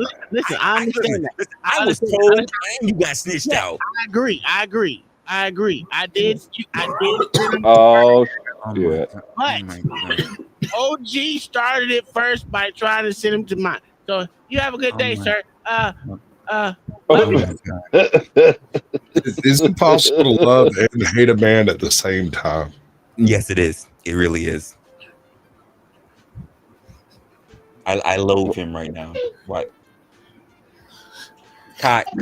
And look, Kai, Wallen's telling me, I need you to do me a favor. I need you to time your husband out. and Brandon, Wallen's telling me to take my shirt off. Brandon, can you give us a list of characters? What he said? Give us a list of the cartoon characters. Very Looney Tunes. I have various avatars. I have avatars of various Looney Tunes characters. Holy shit! I really. Oh my! You got Daffy Duck. Goose Father. I'm not gonna lie, folks. This might be the shortest stream I ever had. I can't do it. This will be the shortest stream I ever put up, folks. Not even gonna lie. Do you know this character? What the fuck? Just to keep from explaining and being a little rude. Yep. I am. I mean, people have said I have the patience of a saint. I am tested right now. That's because it was very well done and a clever ruse. Praise God. Yes, Oh, yes, You have the hell, patience man. of a saint. that is exactly Resla. correct, Sippin. You do have the patience of a saint, Resla. I don't You think just you're gotta- helping. I mean, You're just gonna have to be that's blunt. right. That's all. 100% diverted. You're gonna have to be straightforward and blunt if you want. I know it's hard for introverts. Oh, now to do. he's telling me to keep my shirt on. Keep your damn shirt on. I better not see your shirt off. You sure? Maybe he should block him if he tells me to take my shirt off. No. I will block you if you take your shirt off. I don't care what he says. If you're the one who does it, you're the one at fault. You like showing off without a shirt, Brandon? Yeah, you're a good user. I did subscribe to your channel. That is not a safety net.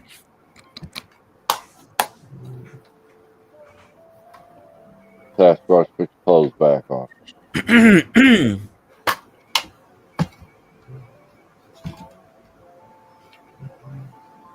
It's hot. Yes, it's hot in Georgia. That's for damn sure. No, he Alex. Is it me? But no, that's what You're stuttering. I can, but right now it's against my better. It is against the better nature of my platform. Someone has literally weaponized my platform against me. yes, and that is why I'm asking you. Is it mean though? It might be a little less than desirable, but is it mean? To be honest, it is malicious. It literally is. Yes, no, I agree. Maliciousness has taken place, but you're Also not been being down to malicious by Valentine explaining yourself honestly.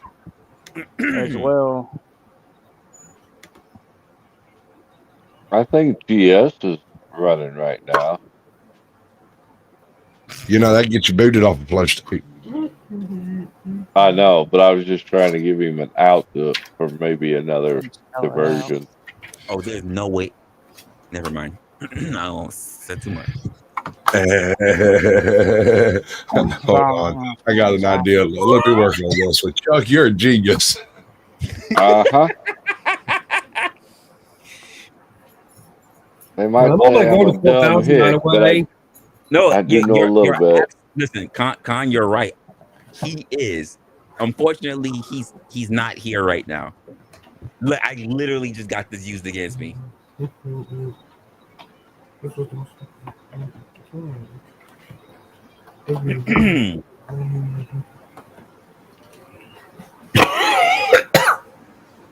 I could do that. I do. Lauren, come on up, Lauren. Hopscotch. Come up, Lauren, and show us love. Hey, I can't believe want to let YouTube know I'm gonna burn this stream. You gonna let YouTube know you're gonna burn the stream? This is probably my shortest stream. I'm gonna purge it. You're gonna burn I'm gonna You're purge gonna it. sit. like the purge. Hey, brother, future reference, never mention purging a stream because people will immediately start recording it, just in case. Nick Smith will tell everyone to unsubscribe from me. Just What? do it. Wait, Just- what? No. Yeah, just And then Never. they'll repost it, but there's probably someone already recording it out there. So I know that person's out there recording it already.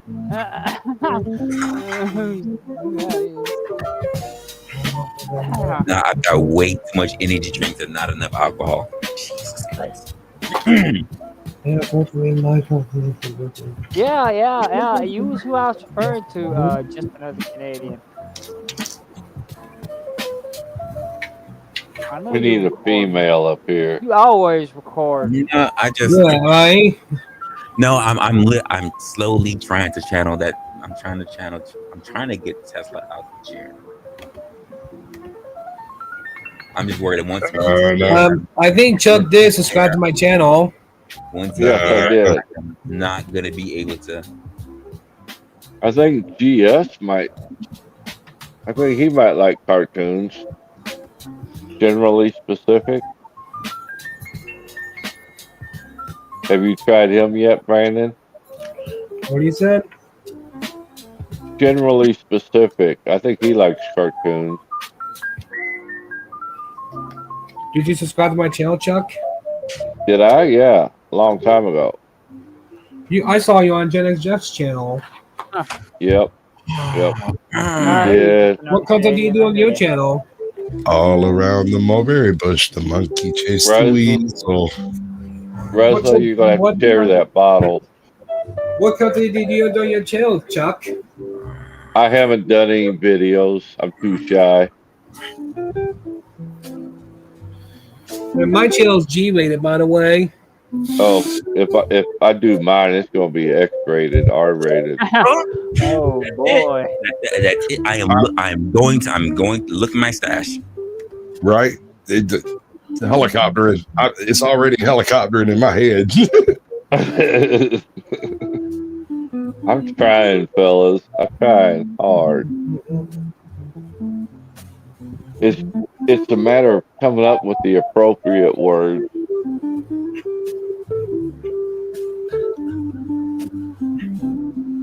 Because you don't want to be mean to anybody.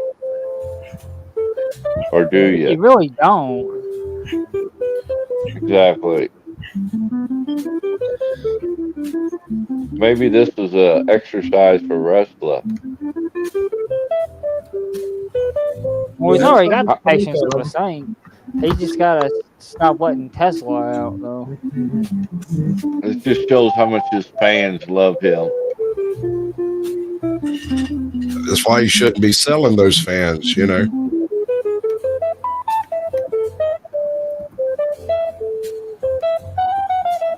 Maybe Brandon has an OnlyFans page. I don't know. I don't. You don't? Dude, people on the spectrum really don't like that stuff.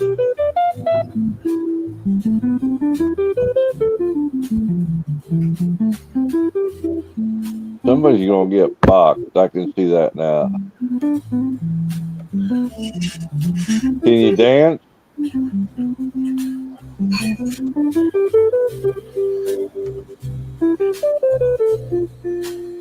The problem is he will Right.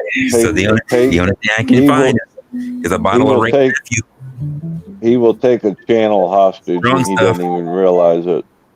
Shit, I gotta overproof stuff. What do you got? Ray and nephew. There you go. There you go. Brandon, do you drink? Drink beer? No. How come? Hold on, Resla. Is that shots? No, I hear shots. Take it up. Yep. I'm sick as a dog over here. I just need an excuse. Well, you got one now? And I'm gonna let you know I hate the taste of Ray and nephew.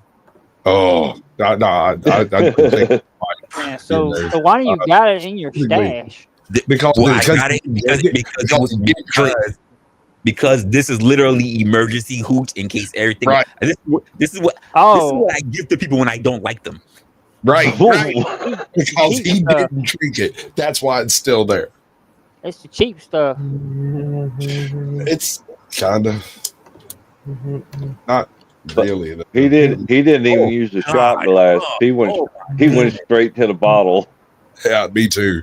oh, this is That's disgusting. Oh my. I might get a funnel. Hold on, I'm gonna How need long some. does the games usually last anyway? Oh my, oh my, it's like It's painful, isn't it? drinking laundry detergent. Oh my god, that Oh, that sounds might have been an nasty. improvement. Hey damn. man, listen, Resla. I spent one summer up in North Georgia, outside of a little town up there called Helen. Mm. They had this huge, like 20-acre freaking, like all kinds of apples, like ginormous apple orchard. And I had some of the greatest apple pie moonshine I've ever smelled. That stuff was like home. It was like mama and puppies and Christmas morning. It was awesome. And I mean, I didn't even go for the big one. I got the small one, and I hate this. Oh my goodness. I got Hold on, let me get my chase. All right, I ain't raw dogging it. Oh no, you can't see Miss Ray and nephew. I got the small. I got like 2 of these, and I got a big bottle. Oh, that's like emergency. You're pulling the How long ripcord. does the games usually last, Resla? That's your backup shoot, bro. What are you doing? It's disgusting. He's trying to chill out. He's trying to get Tesla out. All right, Brandon. It might be time to go. They're drinking. What you said? Said it might be time to go. They're drinking. I don't drink. No, they're drinking. Do Reese? you even drink beer? Do you even drink anyway? I quit. It almost killed me. I had to quit. What about Westlot? He's drinking it straight out the bottle right now. I don't see him doing that. Well, he just did a minute ago. He's in Keep drinking, pain. you're gonna see Tesla. Hey, Carly. What are you drinking, Westlot? Bourbon, gin. I'm not sure. You gentlemen like you're having way too much fun up here. What's going on? Well, that depends on how you define fun, because Resla's not having fun. What's your favorite Looney Tunes What up, character? Cody? What's up, Sasquatch? Email Oh, me, man. We can get down on that. We can talk Hell, about it. Well, We'll do I it said somewhere, hello, and sometime. Carly didn't even say hey to me. he's You telling got me to shots? do that. No, I said hey to you, James. Oh, you did? Oh, Yeah. I don't know if I did. did. I'm sorry, James. Hi, how are you? How are Hello, you? Sasquatch. Until Jangy. Resla, I got one for you. Here's to you and here's to me. And we never disagree, but if we do, Did I met Cadley before? No. No, You have probably now. not. Unless you hang out over at Speakeasies, which highly is unlikely. Did I met you before? I don't think so. I do have a YouTube channel. I think I would remember a dude boxing. I think I would remember that. Carly, how did you come across my platform? Which one? Caldy? Wait, you wrestler? Yes, sir. Yeah. Oh, Yes, sir. I think through Speak or some of those guys. Somebody in that world. Probably maybe me, because I hang out over here a lot and I go over to Speaks a lot. I think it was either Mel's or Flo's that brought me over here. Can't stand you. Oh wait, so someone raided. Yeah, pretty sure it might have been me that brought you to Flo's attention. I'm not certain about that. You might have showed up over there first a couple times. I don't know. One down. We could do it, bro. Man, We that got face he made told it all when he took that hit. Whew. Yeah, he got that Tesla face. Yes, he did. It was kind of like the coyote getting hit with the anvil. The Boom. coyote gets hit with the anvil. What's good, Nave? Nate, have I met you before? I don't think so. Have I met you before? Nave I was do. just Nave. alluding to his character. Come on, Nave. Are you subscribed, Nave? Who's got the Am I best YouTube Hey, channel? am I subbed? Yeah, I have the best streams. I bet she's the best Hey, Nice. sub. hey, Brandon, I'm putting a link in the back chat for you there, to a dude who's something about Looney Tunes. I put on He my likes- channel now. Resla, would you consider yourself an introvert? I am Generally absolutely an introvert. specific is live right now. Have you always been an introvert your whole life? I've always Like been an Looney introvert. Tunes. Do you He's an think to be alcoholic an now. introvert? Say Do you think again. do you think introversion is like fluid? Do you think that people can be both, or like flex in one way, Yes. or go I- through phases in others? No. I think no. I think if you're an introvert, I think no one needs to just stay one thing. You can learn to be one or the other thing, or you can do it in spurts. You're welcome, Yes, Crazy but Mama. You're it welcome. depends on who you're around and I- what you got to face. I am considered an introverted extrovert, which means that Okay. I mainly stay to myself. But when it comes to needing to perform, like when I do my conference, when I do my conference calls, or when I do my meetings, that's when I throw those things out. But to be honest with you, I just can't be the life of the party. I need breaks. I need Yeah. I need got time to you. myself. I will fake that. I have to take a long shit when the truth of the matter, I'm just sitting in the fucking tub, just like I just need time to myself. Ron's give Brandon the keys. Do you So think do You you gonna have take this shirt off? hold on, Neve. There's another side to that. He's correct. He's exactly right. Most people can do that turn on for a few minutes. Maybe some can do it for a few hours. With me, my the way it depends on who I'm with and what their personality types are. There are certain personality types that are extremely counterintuitive for me. We can't sit in the room together, and when that happens, rather than causing a problem, I'll go quiet. I'll just sit there and let them handle it. Yeah, Well, so you would regard yourself that as shit's an like draining to me. Yeah. Almost. And who just enforced? Did I met you before? Let's Forrest Or Gump. was it the P-32 module? Right, You Marvin said that sound like Marvin and Marston. Yeah. Oh, which Okay, which do way you- did he Usually go, where I George? can find Bugs Bunny. Do you think, do the introverted people on the panel, do you guys find yourselves being like drawn towards extroverts, or is that amount of energy kind of like not appealing to you? Oh, good question. Because I'm a very big extrovert, okay? Like I'm very extroverted. And I find myself drawn to introverts because I think like the dynamic works in a social context, for sure. I think if you have one person who communicates and you have another person in the dynamic that is like a good listener, usually that dynamic works. It can be a little one-sided, but in my experience, I think more it's not as how could you say, it's not as unhealthy as it sounds. But Jay and from Silent my Bob syndrome. perspective, I from my agree. I perspective, agree I with met you. that voice user before. No, It's a control I agree issue. with you, Neve. We definitely can work together. The problem that we have in industries, the problem that we have in a lot of social structures, is that extroverts are the ones that are celebrated because they look at the life as the party. They're the ones who are the one noticed because they have all the extra energy, while introverts are known as being quiet. They're being, but at the same time, introverts are known as the one that has deep conversations, the one that are very thoughtful because we take more time to actually observe. We don't yeah. really Well, like to try to take up the space. I think that's kind of the appeal for introverts to me. Like I see somebody who doesn't talk or is okay listening, and Did I I met think to that voice myself, person like, before? you could say anything. You could literally sit here and open your mouth and yap for 15 minutes, but you don't. Why is that? You know? Like that's like, do you get what I'm saying? Like you could literally, you got the floor, you know, people are just yapping at this point. You could say whatever the fuck you want, but you choose not to. Why? You know? That's why I'm drawn to introverts, just from a curiosity perspective. Did I met voice user before? Is it a Jay and Silent Bob situation? Can where I hear you say a single word? One who says all the things and the other one just stands there and lets it happen? No, I don't know. Control. Maybe. It's a control thing.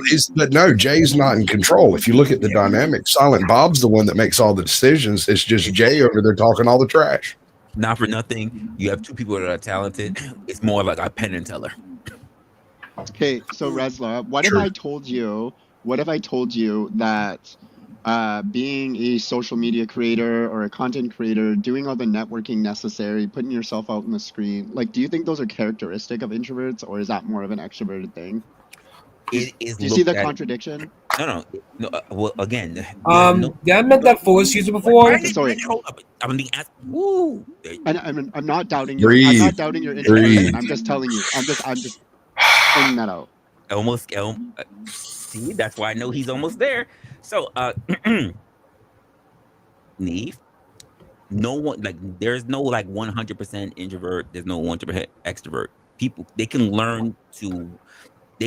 That won't say they switch over 100% on the other side, but they can learn characteristics of the other things to be able to work. That's why I know I'm heavily introvert. I don't really like to go outside. I don't like to do a whole bunch of different stuff.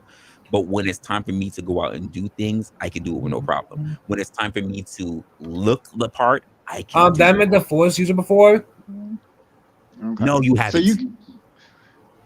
So for your streams, you can put on your like extrovert hat for a couple hours and do what you got to do. You're muted, by the way. He knows. When I also hit that end, yeah, I'm kind of cursing too. When I also hit that end stream, there are plenty of times where I am exhausted. I don't want to do anything else. And there are people who turn around and say, "You want to go to this person's channel afterwards? You want to go to this person's channel?" And I'm just like, "No, I don't. I'm tired." It takes a lot out of you. Well, other people are just like, "Yeah, sure, send me the link." With me, all right, so my wife is an introvert and I am by default the extroverted one. So if it's something she really wants to do, she'll buck up the courage and go make it happen. If it's something that just needs to happen, she's gonna buy me out somehow. She's gonna make me go do it. And did Forrest look at my YouTube channel? Even if I'm not expecting it, if something surprises me and suddenly I'm in a social situation, Sasquatch happens. It just happens. It didn't used to be like that.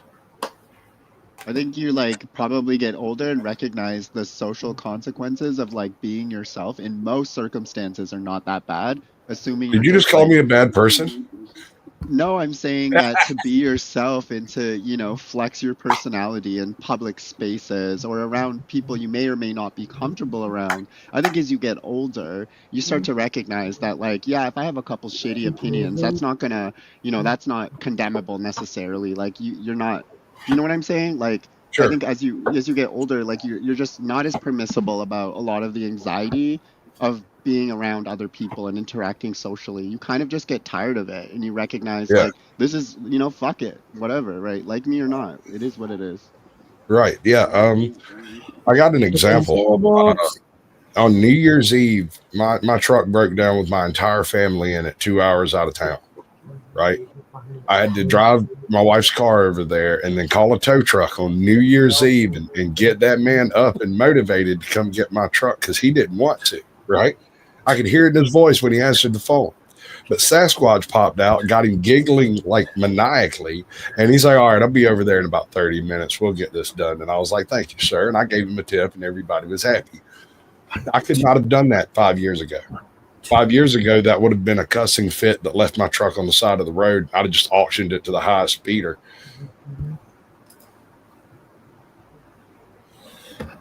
My point is, this has given me a level of patience with other people. I'm having trouble talking. I need to get. I'm getting pretty close to 4,000.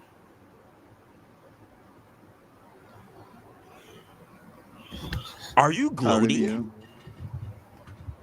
And you sound like a pretty good user, Resla. No, are you gloating? You say you're almost close to 4. You know, there are other people that maybe not even close to 4,000. Are you gloating? Are you just going to other people's channel just so you can take other people's subscribers? I want those people to have a stream with me so I can get those people shout outs. Yeah, you say that, but you're not saying go to people that have a stream with you. You're telling people to go to sub to your channel. That's not having a stream with you. You're mining. You're mining subscribers. Are you rationalizing what's fixing to happen? Hey, that's what I'm doing. That's what I'm doing. Everybody sub to Neve. No, I don't know. There's a degree of networking there that you can respect at 4K No. subscribers. Depending There's how long been you've no been at it, it's networking. pretty There's been nothing but impressive. derailing. And I am literally this. I feel like there's like a freaking sword of Damocles sitting in across my head right now. How long does these streams usually last? You're a victim of your This might be the convictions, shortest sir. one. You have About more another patience 10 than minutes. I.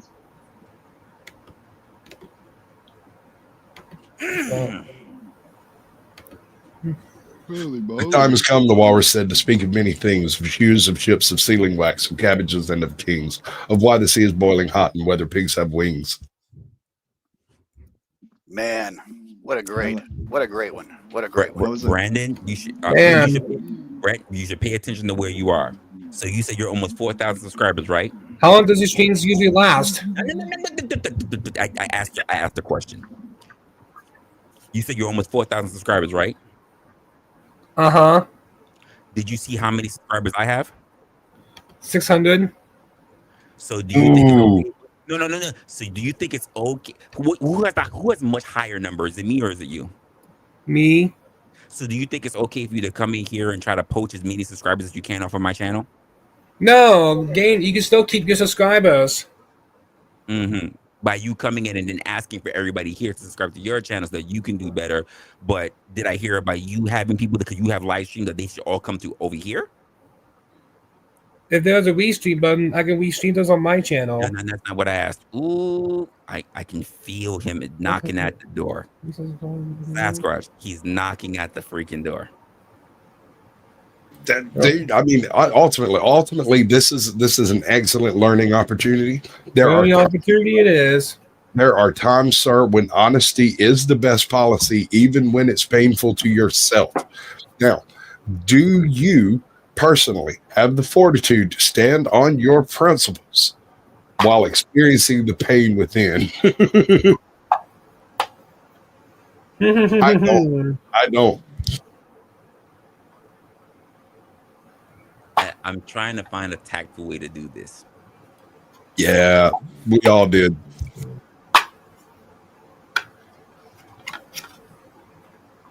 Neve, how are you doing? How are you doing? I'm doing well. I'm tired. I just got back from work, and I've got a couple I think days that's off, Joe so Cool. That is Joe Cool. Neve, I ain't seen Cool, you baby. I think I met Joe Cool on Gen X Jeff's channel. Not much of a paneler these days, but yeah, good to see you too, Joe. I've been working. Give me a break. I'm working hard. I haven't been doing a lot of panels, but I've been working, been editing like all day. Just don't get me started. I'm emotionally broken. I thought I was gonna be able to put my video out this morning. I had trouble with the software and then spent 12 hours working on it. So I liked your collab with Cynthia. That was cool. I watched that. Please let's talk back. You're exactly how I met Joe Cool before. Brandon, did you just cut her off? Yep. Be nice, yo. Be nice. I'm new here. Yeah. So what?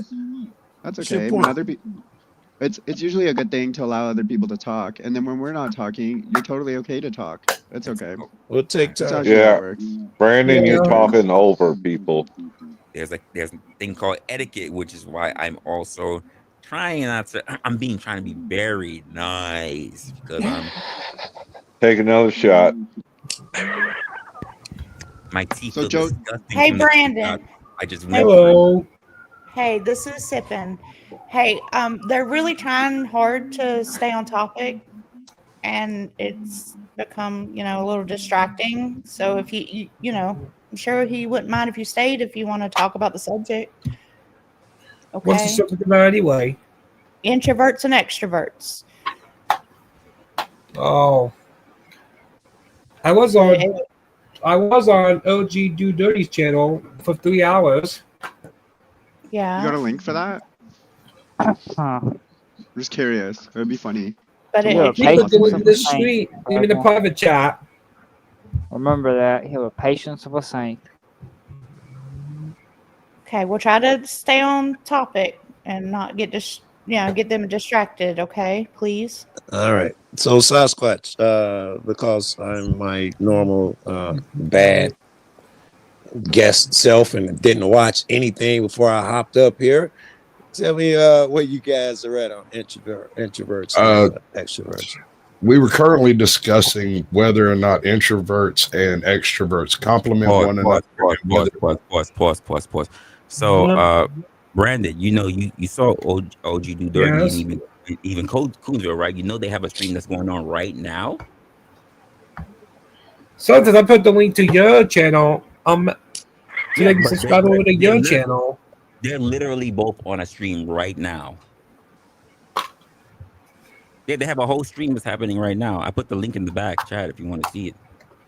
They have a pretty good channel that's happening right now. They're talking about a whole bunch of different stuff. There's a few people up there. And that was the Look at user that. who sent me here. That smile Yeah, on no, Sasquatch. they're literally live right now.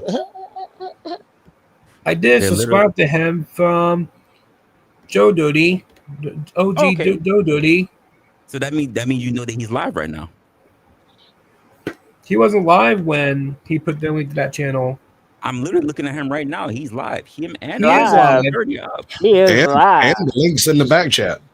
And links in the back chat. Yep. Check this out. I'm literally looking at him right now. Look, they're both live right now. Both live. They are live. You gotta go see what they're up to, what they're talking about. Yeah. I don't know what they're talking about. I can't see it because I'm on a stream. But you have a better chance of seeing what they're Hey, talking Joe, about. do you think we're being evil currently, or is this acceptable behavior? Oh, he went away. Well, technically it's like, I don't know. I love the questions. I mean, but he did send them over, so it's only kind to send them back. It's only and yes, you're being evil right now. Yes, Only or fair, weak. yeah. I'd rather more direct approach. I'm a fan of that shit. I don't have issues with that shit. That's my approach. But, okay. Here's the thing, Joe. The moment I do it, here's the thing I already know. I won't hate myself. I will not hate myself. All right, so Brandon, we're treating you like an adult here. I think what's being said is that, like the lady said it well, whoever said that, if you can stick to the topic, great. Otherwise, you're gonna have to be quiet or something else, man. You understand? Okay. All right. What's good, Kev? Let's see, Kev. Okay. Did he deb? Yeah, I think Resla booted him. No, I did not. I think I was just rude as fuck. I did not. He's He's not Tesla yet. Resla is still Resla. He's not Tesla. He just doesn't take hints very well, and I feel kind of slimy when I try to like do what Joe just did, but at the same time, you get the best results. It happens immediately. And you don't So that makes me slimy, you fucking prick. you feel a little slimy. You feel a little slimy having done that, but you I just told my girl I was a prick. You're being honest. I know if I did it, I would not feel bad. But I know if I did it, I wouldn't have been as nice. I would not have been as nice as Joe. So the slimy You're thing to patience do of a is saint. to What are you hold. talking about, Russ? You did not hear. I was already losing it. I would not have been as nice as Joe was. Joe.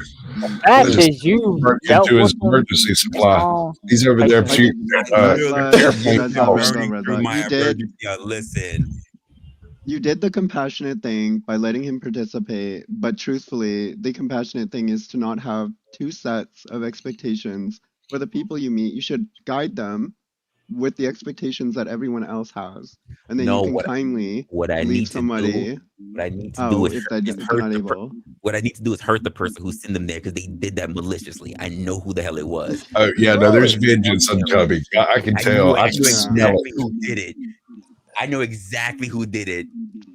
But just remember, keep in mind throughout all of this, Brandon is not a malicious individual. He's done nothing wrong. But when No, you in fact, Brandon is so when you Brandon is just special needs, and that's the only thing. you yeah, should get no, him I'm just alone. saying Go when to you his hold. room what or happened. something and watch some cartoons with him, and you'll enjoy that shit. You get him alone. Oh But my goodness. Yeah, so but if you hold somebody to a different set of standards, like if what you deem is socially acceptable here is necessarily interrupting, then it just means he'll carry that behavior forward. It's not your responsibility to change his more. behavior, but the compassionate thing to do would be, at least to help him recognize give him a little grow up. what you No, need no. for him if He he wants to participate. refused to recognize it because even when he was warned by Chuck, hey, this is not that kind of channel. You say you don't like to be on channels that curse. This is definitely a channel that curse. Yeah. You've been Let me told tell you what I did to him one night, and I kind of regret this. I felt like an ass doing this, but he pops up on my panel one night. It was an open panel. I don't usually put the word open in the title, but I did. And so he came up and I let him up, and the same thing that just happened. And I let it go. And I told everybody at the very beginning, before I bring this guy up, he got 15 minutes. We're going to deal with this, and then we're going to move on with our life. Very good. We brought him up. We did this whole thing that just happened here. And after the minutes, I told him, I said, Brandon, we have a topic. We're going to get back to it. I don't think you can stay on topic. I'm going to drop you backstage for 15 That's minutes. the most adult shit I could think of. Minutes, I'll bring you back up if you're still there. And if you want to move on, feel free. And he was like, okay. And I dropped him backstage, and he stuck around about 10 minutes and then left. You got better couth than I do. That's how you handle some shit. Well, speaking of that, speaking of better, I'm gonna go to Marathon. Kevin says Resla and Sasquatch. Does Brandon give you the? Oh my gosh! Why did you do that? Not that. Not No. that. How about? I don't believe it's the AI. Oh. I just don't. Hey, He's the too. AI Well, let's he's just too move on modern. now and get back on subject. You showed up late, Kev. You did not see him several times boxing the motherfucking camera. You did not see that. I'll be honest with you. The only thing I ask is that he did not take off his shirt. That's all I asked.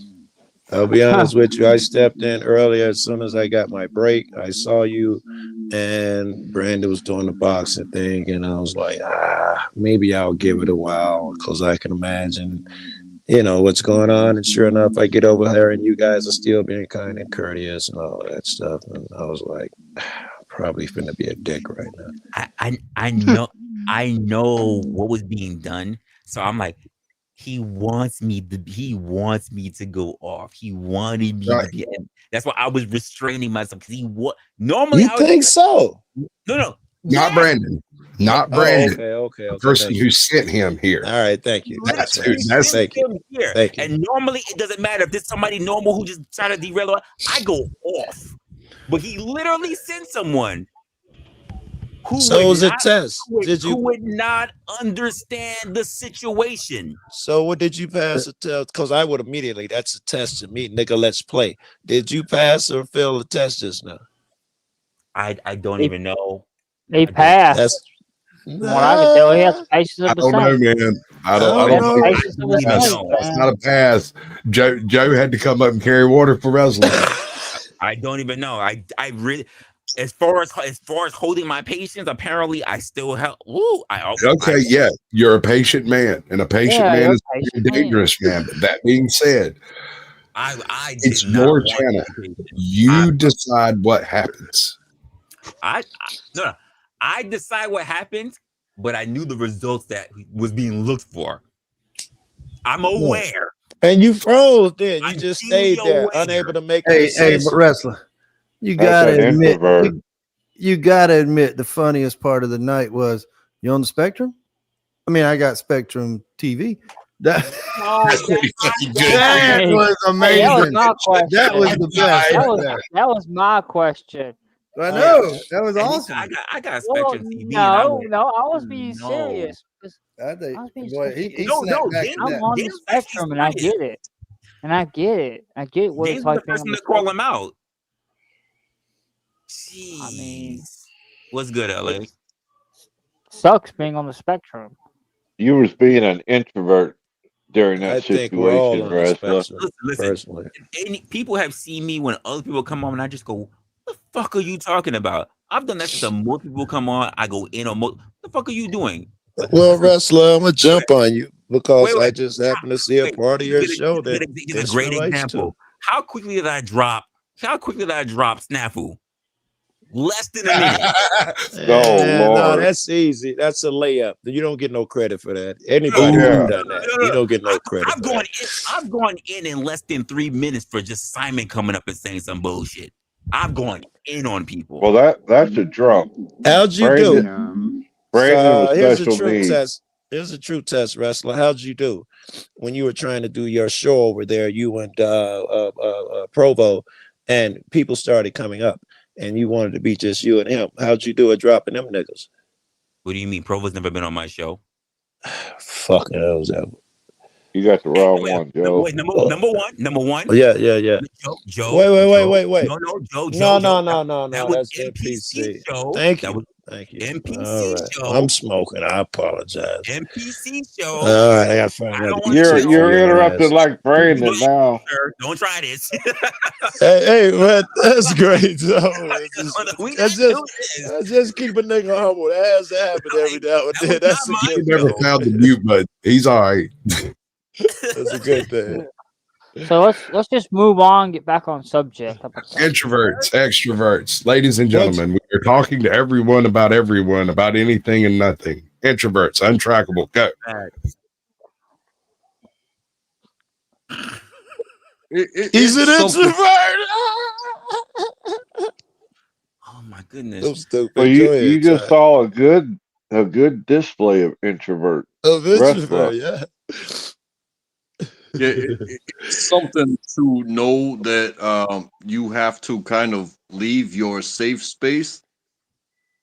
But when the only thing that you leave your safe space for is to come back to your safe space. You understand that? Meaning that's an introvert. Is that where you're going with that? So untrackable. Because I don't know if an extrovert feels that desire to go back to the safe space. In the end, I don't know if that's the case. Well, this is the point I'm trying to get at. Neve, do you mind asking untrackable what you asked me, and then we can try to determine what, based on what Joe said, if that is something that an extrovert would be inclined to follow.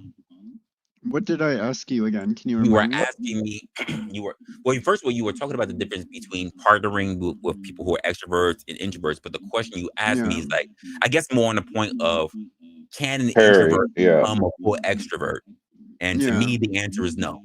They can find aspects to try to adapt to, but they're not full extroverts. They always come back to being an introvert. Interesting. So untrackable, Trackable, are you an I guess extrovert or an introvert? I'm an introvert, for sure. Untrackable, would you say that you're an introvert or extrovert? Well, I would say that I'm okay. I will. Did he say? I didn't hear. I didn't hear it either. Okay. Can I explain? Sure. Sure. Yes, I will participate outside of my safety zone, but there is nothing more that I am doing it for is to make it back to my safety zone. So your answer is introvert, yeah? Yeah, so he's literally classified like me. He's an introverted extrovert. He's mainly an introvert, but given a situation, he will perform extroverted trait, but he will always revert back to his nature, which is an introvert. So an extrovert will not turn into an introvert. No. They will for the right circumstances. I've never seen one. All right. I used to A be great example would be this, Chuck. So, Neve, you're a great example for extroverts who are actually interested in introverts. They find them as partners.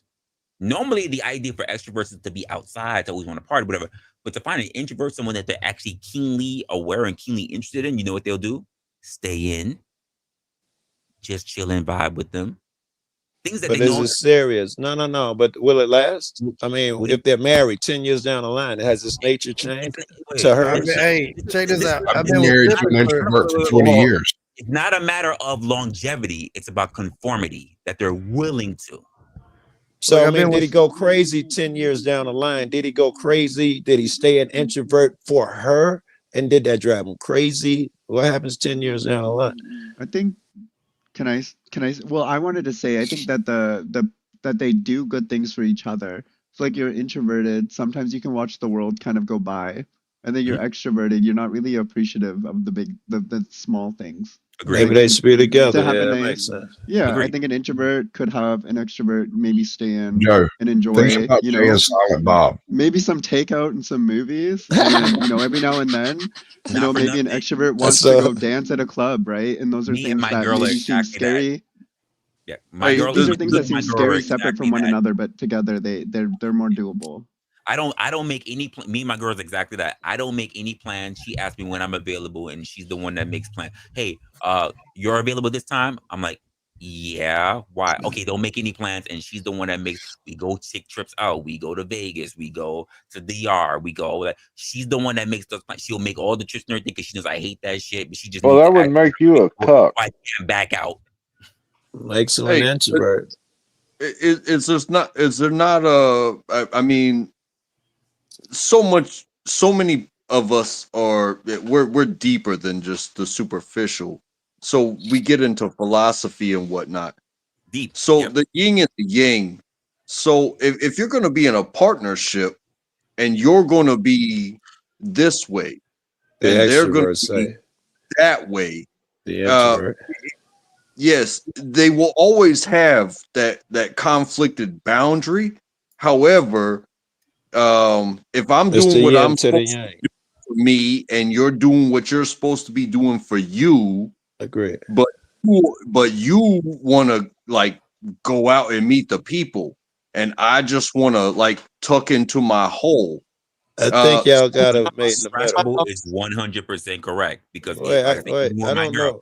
she likes to go out. She wants me to party. She wants me to party with her friends. I just want to be with myself. I am highly organized and I like to be inside. She's highly messy. like she's loud. I'm quiet. I'm not sure. I love. You're easy to control. Is what it is. You go out with, walk you and admit it, yells wrestler. You across go the out damn- She with yelled her. across the room, and I'm like, "Why? It's only you and me here." She'll yell, "Babe!" and I'll get up and I Hold will. on, Resla. That's not necessarily an extrovert thing. That has to do with the home that they grew up in.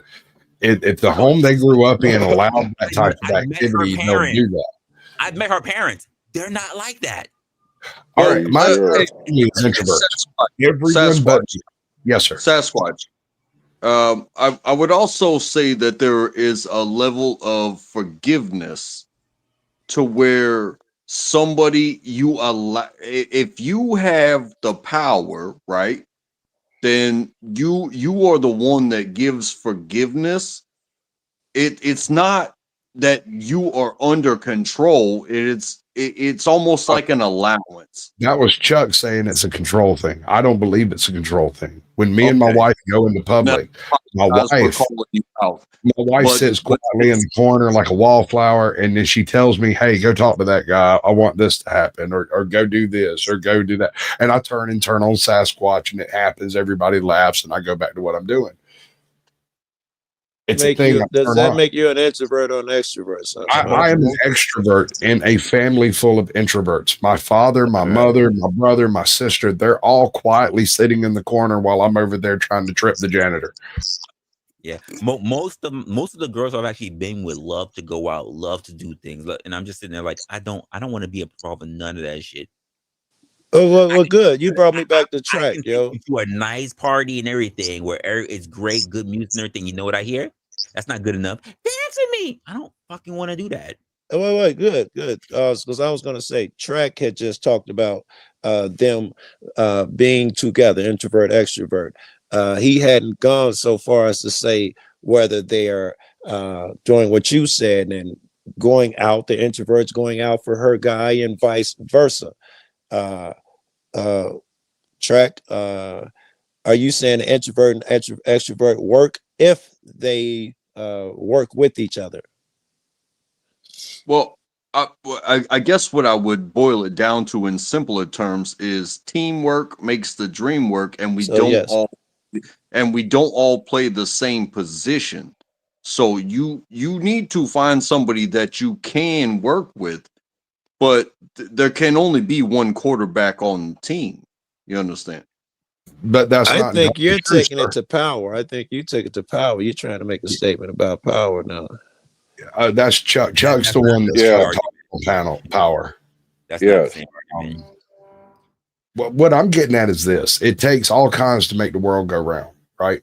If you have two introverts who hook up and they decide to make a relationship of it, it's going to be a disaster. Neither one wants to go do the stuff. Neither one can do the public thing. Neither one can do the social, and it becomes an issue. It builds up like a pimple and eventually pops. It becomes a stress theme.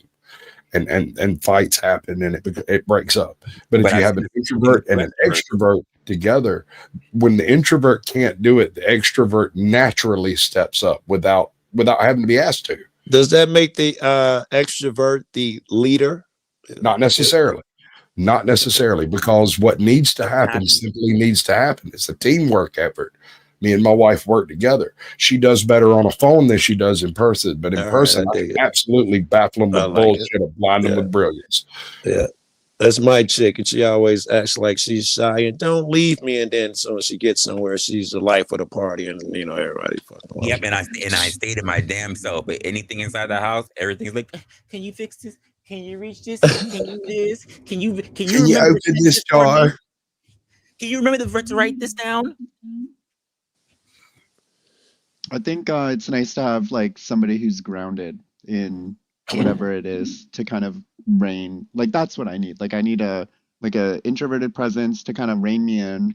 So you're because I'm pretty extrovert. chaotic. Oh, I'm very Okay. extroverted. Yeah, I should say very. But that's the thing. Like in my own way, in my own I way. Like dig I'm it, I also dig very it. deliberate. I'm deliberate Yes. about my time and my presence. Like I go places because, for a reason. So I'm not just like, I think extroverts get too caught up in social validation. And so once you recognize that like paradoxical Yeah. challenge that a lot of people face, then you get Yeah. more okay with kind of just doing shit by yourself. Like I I want am to toast Steve. I am so extroverted that I can like anything from like business networking to like I can go sit at a bar by myself and like make friends, and I continue to do that. And I've done that for years. I have a toast for you, Neve. Neve, I'm toasting you. Yeah. Because that's Riley something gonna I slide forced the myself to toast to learn. gear in the gimbal wave. I'll MC with the butter goes and the mom rats out grave. Beware the jabberwock, my son, the jaws to bite, the claws to catch. Beware the jub bird, shun the firmer bandersnatch. And there has to be a difference. There has to be a difference between introvert and extrovert versus like the term narcissistic. You know what I mean? They're not the same thing. They're not the same thing. No one would have thought that, right? You can absolutely have an extrovert that's narcissistic, and you can have an introvert that's narcissistic. I consider myself an extrovert. I'm not narcissistic. I do that shit Neve talking about. I go to fucking Compton and shit alone, dumb shit, South Central alone. But your girl call you back. She makes you not do that shit because that shit is dangerous. Yes, every time I go out, she's like, "Hey, you I don't sure? want you out there doing that stuff because I like you and I'd like to keep you around, and those guys gonna kill you. Stop You gotta it." do what? Hey, Resla, I'm gonna step off. But yeah, thanks for having me out. I think this is the first time I've hit your panel, so I just wanted to Yes, say it hello. is. It actually is. Nice All right, to good to chat. see Hope you guys you. have a good rest of your evening here, fellas. Who's Have a good got rest of who's your got the best Right. channel? It can't be untrackable. He's muted. Kev's trying to fix the echo from chat. It's funny to me. Me, check. Oh no, dude. You've been muted when the echo happened. I think it was Neve. I don't hear anything. There was a little bit of a background. Yeah, bump. I don't hear did it now. earlier, yeah, a little bounce earlier. Well, I'm the kind of guy. Other than that, good to meet you, Resla. Sure. I'm just good to meet you, man. I've been in your chat a couple of times, but hell, I picked a weird one to pop up on. I missed his intro. I was fucking blown away, man. I heard 2 of your intros. I'm fucking blown away. I don't know if you caught him from the beginning. Was it Caldy? Yeah. Caldy. Yes, sir. But yeah, if you did, you're right. I'm sure it was Most people don't see my intros. Yeah, Most never make it for my intros. I caught half of one like a couple days ago. Like it wasn't a fluke. It wasn't a fluke. I'll pop in on your intros and I'll put it in playing real low in the background while I'm listening to an audio book, editing some stuff and listening to some music. So I mean, I might not catch all of it, but it's there, dude. Yeah, that's a skill I don't have. Intro. Most people don't catch the intro. And it's in funny. any other way. Like, and I always know because most people don't catch my monologue, and then they come into the panel, and then they start saying shit, and I'm like, that's exactly what I already said earlier. My dumbass. That's me. That's me. I just stumble in and be like, I got 15 minutes from anyway. I look for who's live that I like, and I hop on the panel, bro. But Joe, I mean, you got to understand. Like, for instance, if I showed up having not heard the monologue, right, completely clueless on it, Resla would pick up on that in like 10 seconds. No, I agree. But you are not expected to have seen it because this is how you function on YouTube. You guys do immediately. Like when I walked in here now, you take it to it. Restless done it before when I walk in here. When he see me spraying, he immediately take it back to where it's supposed to be and remind me and help me. Yeah, and I'm gonna remember that. Okay, Alex. I'm gonna remember that. And some of us, we might only seen the title. And I didn't even see the title. I didn't see the title. So the funny part is that I've done streams that are misleading. I will literally, because most people don't pay attention. Like, I'll do a title and then I'll do a thumbnail, and people think that the thumbnail is what I'm talking about, and the title is totally different. I switch it up. Sometimes the title is actually what I'm talking about in the thumbnail, and the thumbnail is actually what I talk about for the title. I am so misleading. Like, oh no, I mentioned what the fuck's in the title. It's just not so the title is introverts and extroverts this time. I'm gonna assume, and the thumbnail is what? It's okay. It's okay with that. It's a generic thumbnail, but when I make thumbnails, they're the correlation to the subject. Typically, when I work on it, there's a correlation. That doesn't mean that they're exact. Hey, and it's okay with bringing people in like that, because it becomes a conversation of pluses and minuses, and it doesn't matter whose minuses are pluses in their side of things, or whose pluses are minuses on their side of things. It's getting people together, and that's very important. And I think you're doing a great thing. The point that I make between my subjects and between my thumbnails when I work on them is just not to be clickbait. I always make sure that regardless if it's the thumbnail or it's the subject, it's covered. I good. A different approach on thumbnails. I do a lot of streams with other creators. I specifically collaborate with other people. I have a creative streak, but I prefer to use other people's ideas to use my creative streak. And so when I go for a thumbnail, let's say like Samuel the Infamous's, his avatar is Cthulhu, right?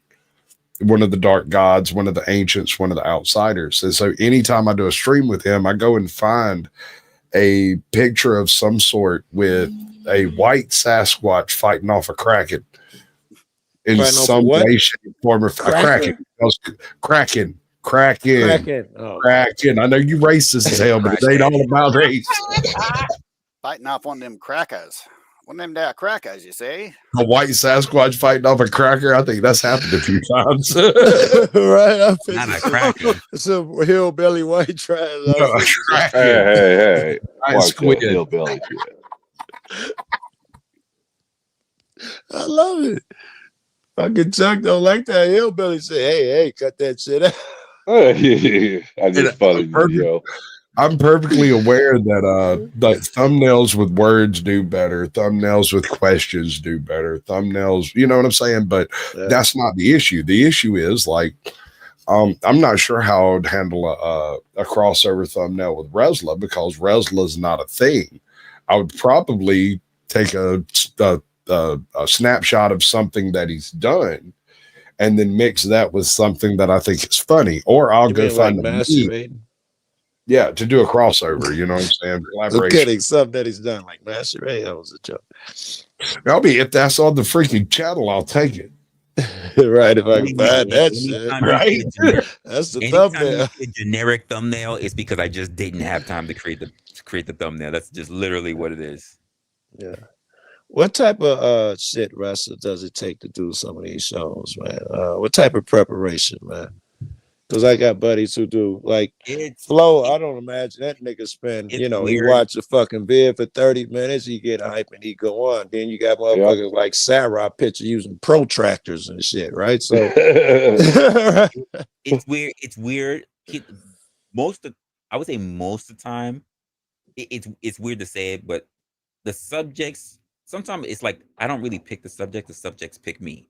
I hear things that's happening on other people's platform or even on my own platform, and it may not even be a topic. It may be something that they said, just a sentence they said that really hit me, and I write it down.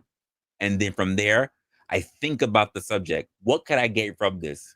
And then I try for my particular program, because it's not just about having a one-sided kind of point of view. So if I start on one side, after I get a whole bunch of stuff, I stop, and then I try to think about the opposite of that, which is why generally in my monologue, you hear the pro, you hear the for, you hear the against, and then you hear my personal perspective. Resla, can I? Hold on. One more question. Can I assume that this the turnover is quick because you're going off of something you heard? Not you have always to keep it current, and the turnover is within the same day or the next day. Is that true? It depends on the topic. Sometimes I've literally had a topic that I've been sitting on for weeks. Like I've had a title. I'm just like, I have no idea what the fuck. And I've read shit, but I'm like, I don't like it because I feel biased. Artistic shit. I dig it. Okay, all right, there we go. That was my question. Yeah, literally, there's been subjects I literally wrote an hour before going live. I was gonna ask, do you write scripts, and when you do you stick to them? So to me, I read stuff, and then what I do is instead of writing an actual script, because I kind of have a flow of how I am, I write bullet points. So I know what the subject matter is going to be. I know what the segment is going to be. And then based on what I've already read, I just kind of repeat. That's logical because you're talented as fuck. You can talk like that intro. So you can take a bullet point and turn it into something beautiful, right? So it's logical that you can get away with bullet points. Not all of us have that skill, bro. Well, that's something I had to learn. I had to learn that, like literally, I had to learn that from doing conferences and meetings, because I walked in the door and they're like, "Hey, we need this to be done." I'm like, "Okay, well, when does it need to be done?" Like now. And I'm like, "What is it?" And they give me the paper, and I'm like, "What the fuck is it?" And I'll highlight the key, and I'm just like, I know most of this shit. I'm gonna fucking finesse it, and that's how I just got really finesse. Good. That's my specialty. Check it out. So I used to sit down and write bullet points and bits of script and funny things that I thought of while I was thinking of the topic and all that stuff. When I interviewed 007, Richie, have you met Richie yet? A great guy. When I interviewed him, we sat backstage for 45 minutes talking. And you know how Richie is. You've seen him a few times. Oh yeah. He's a little out there. And we talked. We had a good time. We was laughing. Everything was funny. And the second the show started, I asked him what started his YouTube channel. And he digressed story I ever heard. And it was a personal experience. But at the same time, he seemed to be drawing power from talking about it. I don't know how to explain that. He was obviously like trying it was to cathartic. Yeah, like it was cathartic. Yeah, it was helping him somehow. A problem shared is half repaired. Perhaps. I don't understand exactly what happened, but I was sitting there with 2 pages of bullet points, notes, jokes, smart ass remarks, observations on his channel, all kinds of stuff. Suddenly it was all useless. totally useless because homie's having a real moment with me. I could not edit a single bit out of it because from the start to the finish, the man was perfectly honest. He was unbelievably poignant and very well spoken. All right, Sasquatch. Then that'll get you by one show. That dude did that. He was well spoken, blah, blah, blah. Sure. But it taught me a lesson. I think the next part of that, yes, is that it led you somewhere. Right. You It said led that, me to I don't make notes anymore so much as I mentally take track of something that I notice on the channel. I don't put as much effort into the channel observations as I do into the momentary observations of a stream when I'm interviewing a person. You know, that leads me to a quote that I read today, and it was depression is living in the past, and anxiety is living in the future. Dope as fuck. But peace is where you are right now. Jack Talcott, the fucking now. Yes. I'm not trying to break anybody's brain, but it's quite obvious to me, man. It's fucking second grade kindergarten. There's only Joe's agreeing with you. Yeah. Yeah. Really, all of that shit a motherfucker tell me, you know, I'm this, I'm that. I don't even have to listen to it, man. I'm going to befriend your ass and I'll watch moment to moment. If that person came at you and you claim to be a peaceful person, they came at you and you clap back and yeah, motherfucker, woo, woo, and you get into it, motherfucker, you tell me you're an adult or you're the peaceful guy, I'm going to judge myself, motherfucker. I saw that moment. There's Joe, only that moment. If you're an employer, and I'm trying to work with you, and I show you a piece of paper oh my God, look at this piece of paper. But that's that person's past. Right. And maybe you're hiring them because you have this thing like, oh, this person based off of their past, they're a long-term person. But if you don't take them day to day, right. What are you doing with the person that you are in charge of? You know what I mean?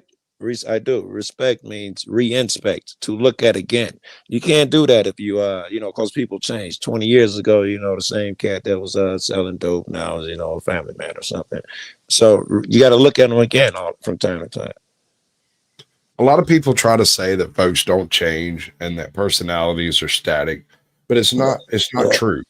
I don't believe it anymore. Personal experience, and it can be as simple as hearing a phrase said out loud, something that they personally have never thought of.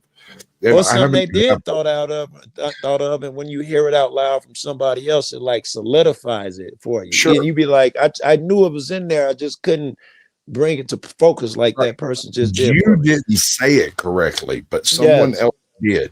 And this is why I don't do the videos I think about doing, because when I tried to do the video and I go looking on YouTube to see if it's already done, I find someone who's done it better than I did. And they might only have 24 views on their channel or something like that. And I'm like, wow, they did that so well. And I'll bring it on my show and show it to people because this is what I'm trying to say. There's a line, I think it was Rakim.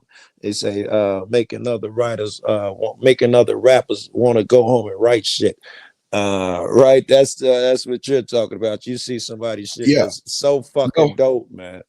Okay, sure. Yeah, no, that's true. But what I'm talking about is I'm sitting around smoking a blunt, sitting on my back step, staring at the fucking stars. And I think, somebody should do a show on the southern Wendigo and what it looks like. And then I come in and I bring up my phone and I go through and I find somebody's already done that. And there's like 60 videos on it. And I go through and look at a few of them. And one of them is that's interesting. Right. And I save that. I'll save all of them, watch all of them and get rid of them as whatever it is bothers me. That is interesting. I've never heard that viewing is 180 degrees of what I was talking about. I've never heard a motherfucker do that. I'm sure I agree with what you said. You're not wrong. Yeah. Sometimes I see stuff that triggers my creative juices to go off and jizz on the wall somewhere. But usually it's blocked by the fact that someone else has already said it better than I had in my mind. And so I would rather. All right, here, let me give another analogy. That another rap analogy I think will be more accurate. Fucking every now and then somebody comes along and makes a rap about gym shoes. My Adidas, it's so cold. You don't need to look no fucking further, right? And then Nelly come along 15 years later and start with them Air Force Ones, and you got to sit down and you can't talk about shoes for a while because he's done it. Yeah. That's that. You go find that guy, my Adidas song, and you highlight it. Talk about his video. Yes, exactly.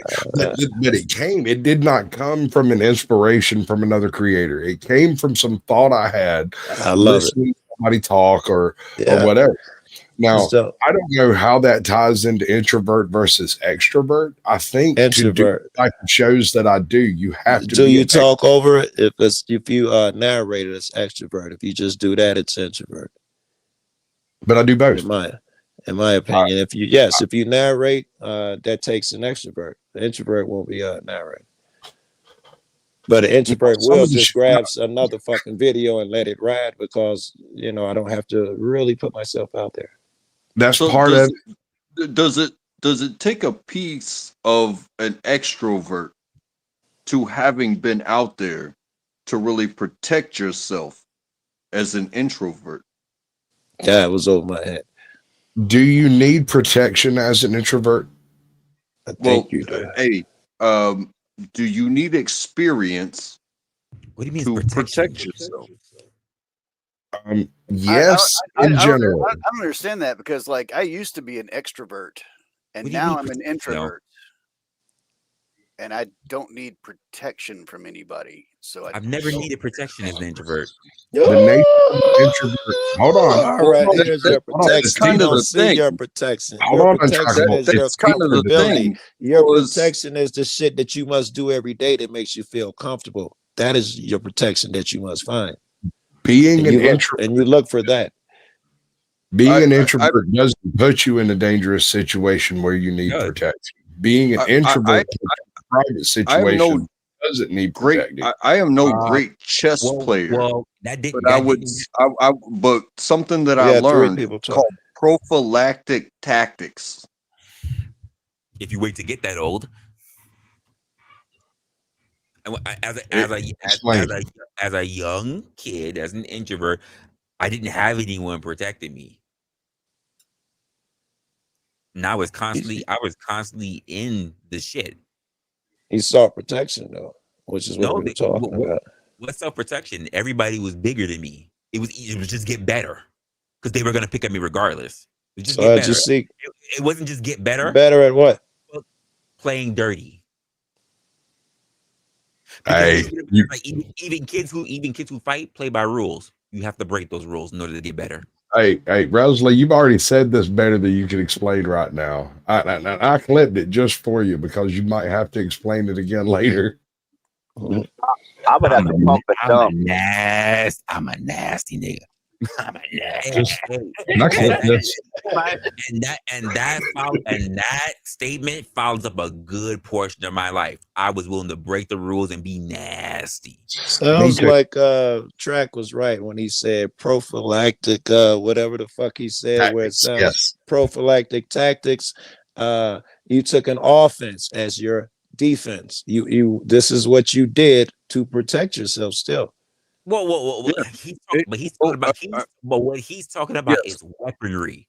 I was willing to be in the mud, and I had to force myself to be comfortable in the mud. Most people get into the mud for sport. No. That's different. You didn't get comfortable. You overreacted. You didn't get comfortable. You went outside of probably playing against the rules that you deemed that you should do. You let them take you to be something you shouldn't even do. No. When you're on the playground, right? What would normally the tactics for kids in the playground? Two kids stand in the center. Some other kid from the back pushes one kid into another kid, and that's how they end up fighting, right? Sometimes, yeah. Yeah, I didn't play that. After seeing enough time, I would wait for the attack to come from the back. That motherfucker gets clipped first. And I also play dirty. You know what I do? There we go. There is no fight break up. I use chairs. I use tables. I use glass bottles. That's why I like Resla. That is the Damn. reason you hit it off. Listen, hey, anytime I come across a situation where there was a violent bully involved, they ended up hospitalized, and I might end up injured, but I was not going to the I hospital. made my point. That's the thing Yes. that matters. You Yes. you won. You didn't walk away unscathed. Yeah, even if you won, you knew you'd been bothered. You knew you had a problem. And the next time you came to me to start some shit, you weren't quite as cheesy about it. You didn't jump up on your soapbox and try to make it happen. You can say I knocked Resla out. But when you walk up to your friends and you gotta hold that cane because your leg don't work properly, made my point. All right. Listen. When I was in high school, I had this guy, and he was one of those dudes, 6'5", 300 freaking pounds. Should have been starting lineup on the football team, but he was a fuck up, and so he would like try to come and bum me out of my money and debo my ass on like a weekly, daily basis if he could get away with it. And one day I happened to be in the right circumstance. It was not that he was doing it. It was that he chose to do it in a position that I knew there was no chance of losing. And this sounds strange coming from a 125-pound meth head looking 16-year-old, right? Against this giant of a man. And John Henry, if you can imagine John Henry as he was told in the freaking, that's this dude. He's ginormous, has always been. And he was always the bully. And one day he cornered me in the wrong position. And I told him, I said, look, you can't win this. And he's like, oh, you think so? And I said, no, you cannot. You just don't see all the circumstances that are at play. You cannot win this. Quit right now and I'll walk out. Otherwise, you're going to the hospital.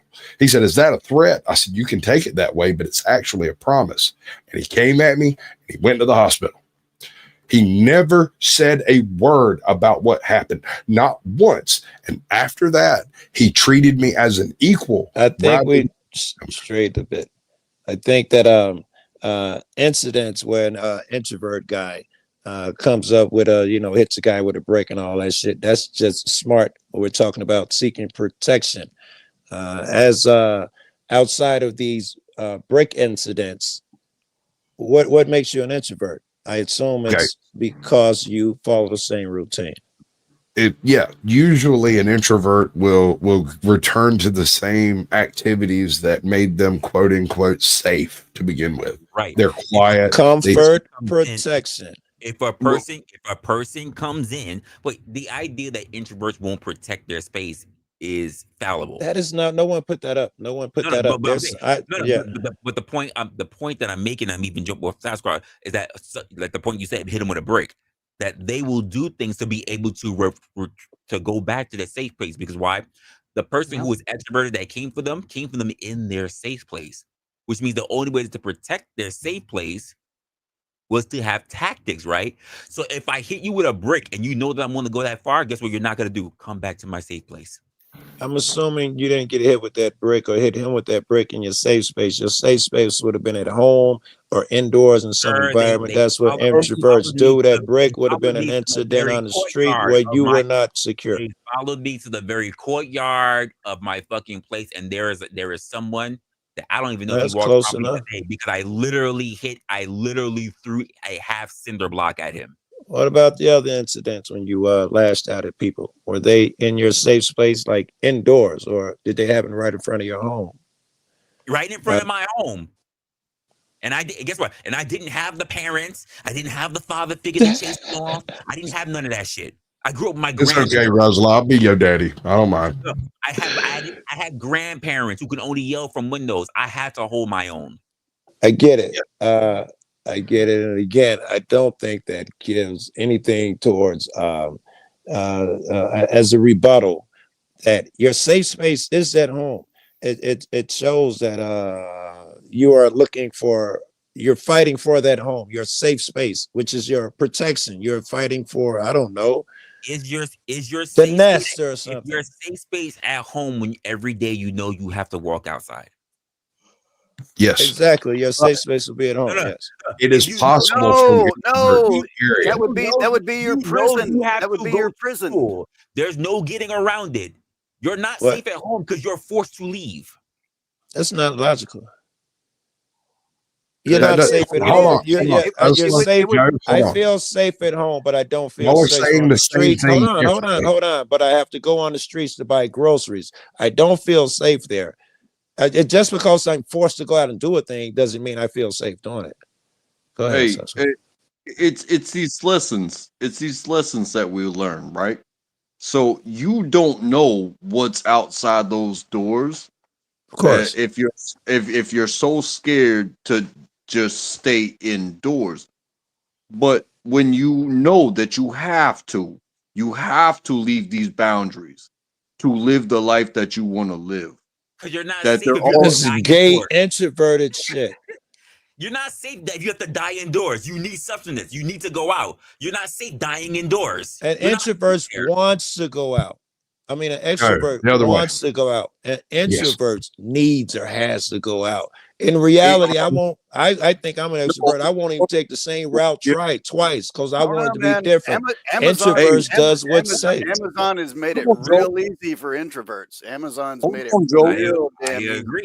Amazon, Walmart, everywhere. I agree. They encourage the introvert lifestyle. But again, if I am told by my parents, you need to go out, you need to go make some friends, and yet if I look outside my door to see the same motherfuckers that are about to terrorize me, and I'm being nigga gotta find a workaround. And I'm being forced to walk outside. Am I really safe? No. The only way I can be safe is to what? To let motherfuckers know that when I come outside, I'm not gonna make it easy for you.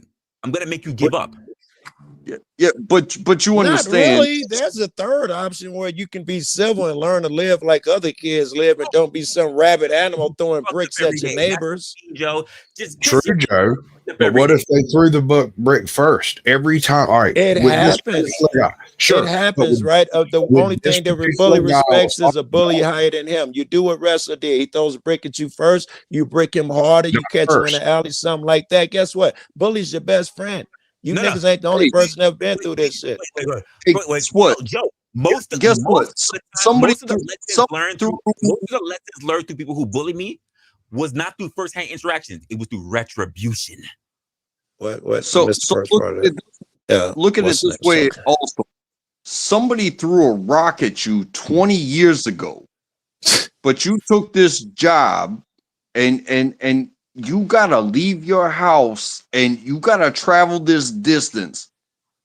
Are you gonna be scared of that rock the entire way? No. It may happen. It may happen. These thoughts may happen. However, you have to go do what you need to do.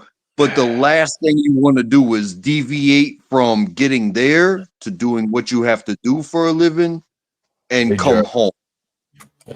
I'm not sure. Hold on.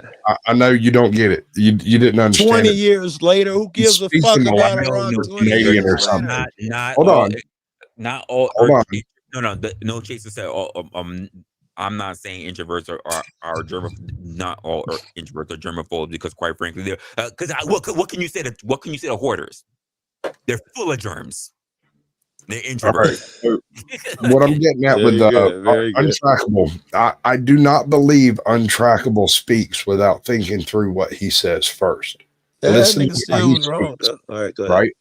Whether he's right or wrong, he thinks it through before he does. So I always listen to what he says. Yes. But what I'm getting at is it's not the rock that you're afraid of. It's the person that threw it. And if you don't deal with that fear at some point in time, you immediately. It should be immediately. I do it immediately. Get back on a horse immediately. On a nuclear level. I have not always been immediate. Yes. Sometimes I had to come back, which is why I said retribution. Yeah, I can't do that. I don't have the patience. Oh, I can't. I'm the type of person to hospitalize your ass on a Tuesday. I'm gonna get you back. I was on that. I'm gonna get you back. I'm gonna let you. You gonna see my face pissed, and I'm gonna let you know. But look at my face. You don't know when, I'm getting you back. Right. No, I'm that guy too. Now you gotta be over your head wondering what's the day that Resla's gonna come for you. I hear you. Wait, Joe, we on some DMX shit. 1, 2, Resla's coming for you. You don't know when. You don't know when. You don't know when it's coming. First you see the boom, then you get the spark. That's the way it happens. That's not an introvert though. It is. An introvert will protect his shit nest fiercely. Still introvert. Yeah, but he won't plot revenge. Oh no, bullshit. He's bullshit. Right outside his revenge. door. Yeah. And you know what? We plot revenge in the comfort of our safety. That's what we of plot our own fucking home. That's right. No, seriously. All right. I had a situation where a guy whipped my ass straight up, like he just beat me down. He was like 6 years older than me. I was like 14. Yeah. I did something stupid. I kind of deserved it. I'm not going to lie. That's not in debate. I didn't see it coming. I didn't know the guy. He come up, whipped my ass right there in the middle of God and everybody. Everybody saw it. And I stood up and was like, all right, but why? And he's like, because you did that to my little brother. I said, oh, that makes sense. Is he okay? Yeah. And the look on that man's face broke me. He was There's a third option. There's a third option, right? It took me 10 years, but I got him. That dog, and I thought you talking about how smart you were and worked the situation out. You still that later. I was honestly concerned about a friend. I was a friend of his brother's. I did not know he was the brother. I had played a prank on this gentleman. He ended up in the hospital. Shit happens. Life sucks. No one told me, and I got my ass whooped. And that's how that happens. That's exactly how that happens. The difference between me and the average cracker on the street is I was concerned about my friend more than I was concerned about my ass whooping. I've taken an ass whooping home with me before, Joe. That is not a problem. Wait. I gotta speak up. Hospitalized. I needed to know if he was okay. I gotta speak up. I don't feel safe up here. You can use the word cracker and I can't. That's not right. You should not use that word. I don't care. I use a hard R on my cracker, and I'll put some fucking dip on it. What do you want, Joe? That's what motherfuckers tell me all the time. You can say nigga, and I can't. I have known bullies who enlist friends as who enlist older friends and claim that they're family members. And no. That didn't happen. That did not happen. It happened to me. I've seen bullying. I've seen kid bullies who use brothers' friends and claim them as cousins because they're the ones that come in and do the dirty work. And you know what I've done? Take them motherfuckers out first. All right, let me tell you what happened. If you're fucking social, you got friends, Joe. Really, join a gang. Are you familiar with itching powder? Join a gang. Join a gang. You out with 50 niggas every day. Join a gang, so that's what we all do, and we all full of gang. Then you wonder why the rest of the world think that we ain't shit. What are we doing here? Wow. What are we doing here? Hey, I don't know. Get some friends in our class or something. Get back to the I joined the gang. It was, it was quicker. I went to the hospital and checked on my boy. You're old enough. What was the initiation for the gang? It was this. Exactly. But it was friends. They took it easy. I was 10 years old. They took it easy over here. Sir, yeah. I was a small kid. There were no friends. It was just ass whoopings. Facts, bro. You live the life. Facts. Oh my God, facts. What are we talking about here? I was a small kid. There were no friends. It was just ass whoopings all day. Hey, we weren't even a gang. We just beat the shit out of each other for no reason. Bro, untrackable. I gotta ask, man. What's the temperature there? Where's there? Well, let me check this thermometer here. Looks cold as fuck wherever you are. It's cold as hell, dude. I do not feel good. You got more vapor coming out than coffee. You got the breath coming out. I got 2 vapes. I'm about to say, you better be vaping, yo. What's that say? Is that Fahrenheit or what is that? 36, man. You're not even in a 39. 36.5. That's pretty good. 23 here. It's a refrigerator. Yeah, right. 36, man. You shouldn't be blowing smoke, maybe you could. He's inside, Joe. He's And inside blowing smoke, don't that? and blowing steam, bro. That's Damn. cold. I don't care Yeah, where I'd you have thought it go. That was shit is My cold. man is in his my man is inside his house and he got to build a rocket stove. Yes, sir. Hey, if I send you a rocket stove, will you use it? rocket stove. Hey, I want to do what he's doing, man. It is my goal, man, to build something. Everybody I know got massive Get with me, properties. bro. I got an I idea. want I think we can get the government to pay for it, but I need the right person to like be the front man.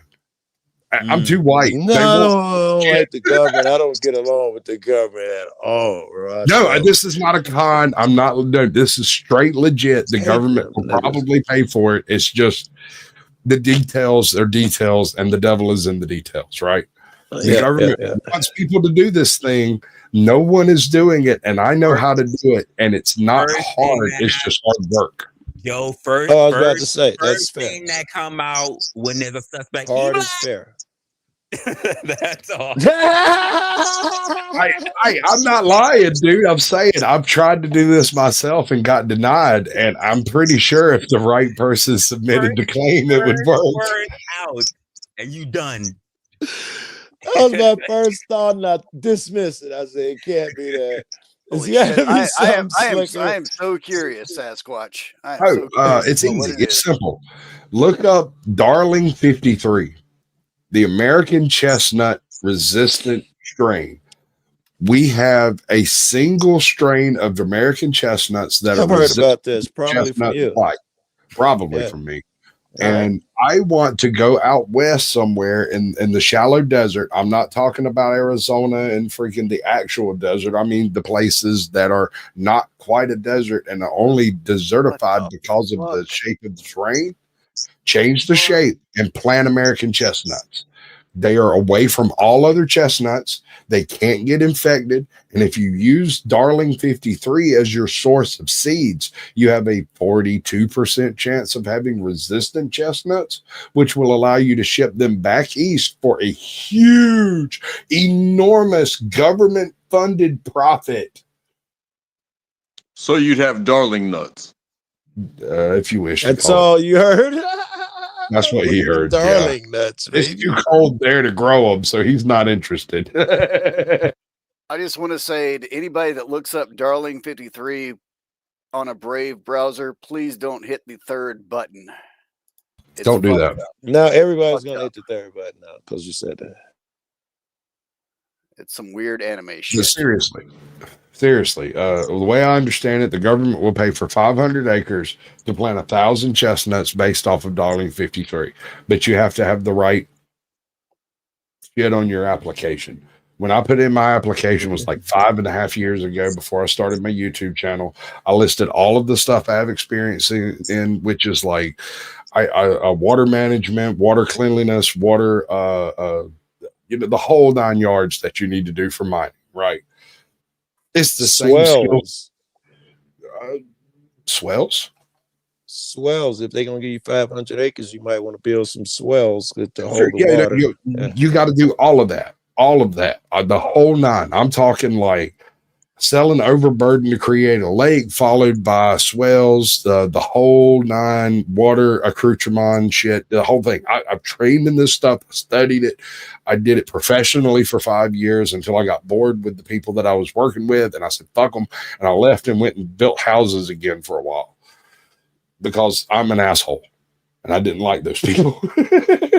All right, I'm abandoning you cats, man. I'm abandoning you cats. Wifey's falling asleep. You cats be easy.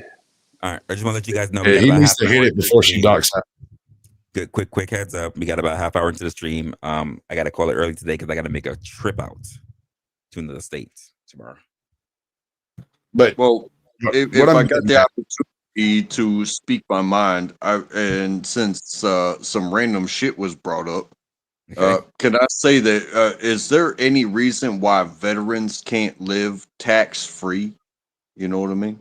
I agree with your premise. I like that idea. I think that's a thing that should happen, especially veterans that receive any type of commendation or medals. Yes, I agree with that point. It's not a thing the government's willing to do because they like money. And what if we don't?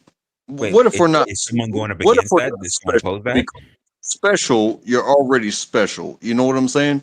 They already have accommodations for the specials, but for the less than 1% that do certain things, regardless of what you did, why am I paying taxes? Didn't I? Wasn't the whole premise in the beginning against that is a legality issue, untrackable. You'd have to pass that through Congress. I agree with you. I think it's a thing that should be done. Veterans shouldn't have to pay for their medical. They shouldn't have to pay freaking income tax in general, unless they reach some level of absurd income. I don't even know what that number would be, but no, I firmly believe veterans should be tax free. 1,000%. I mean, they kind of made a movie about it. What was it? Starship Troopers, where you're not a quote unquote citizen unless that's one of my favorite books. That book is way better than the movie. I'm never going to clown anybody or do anything against anybody that didn't serve.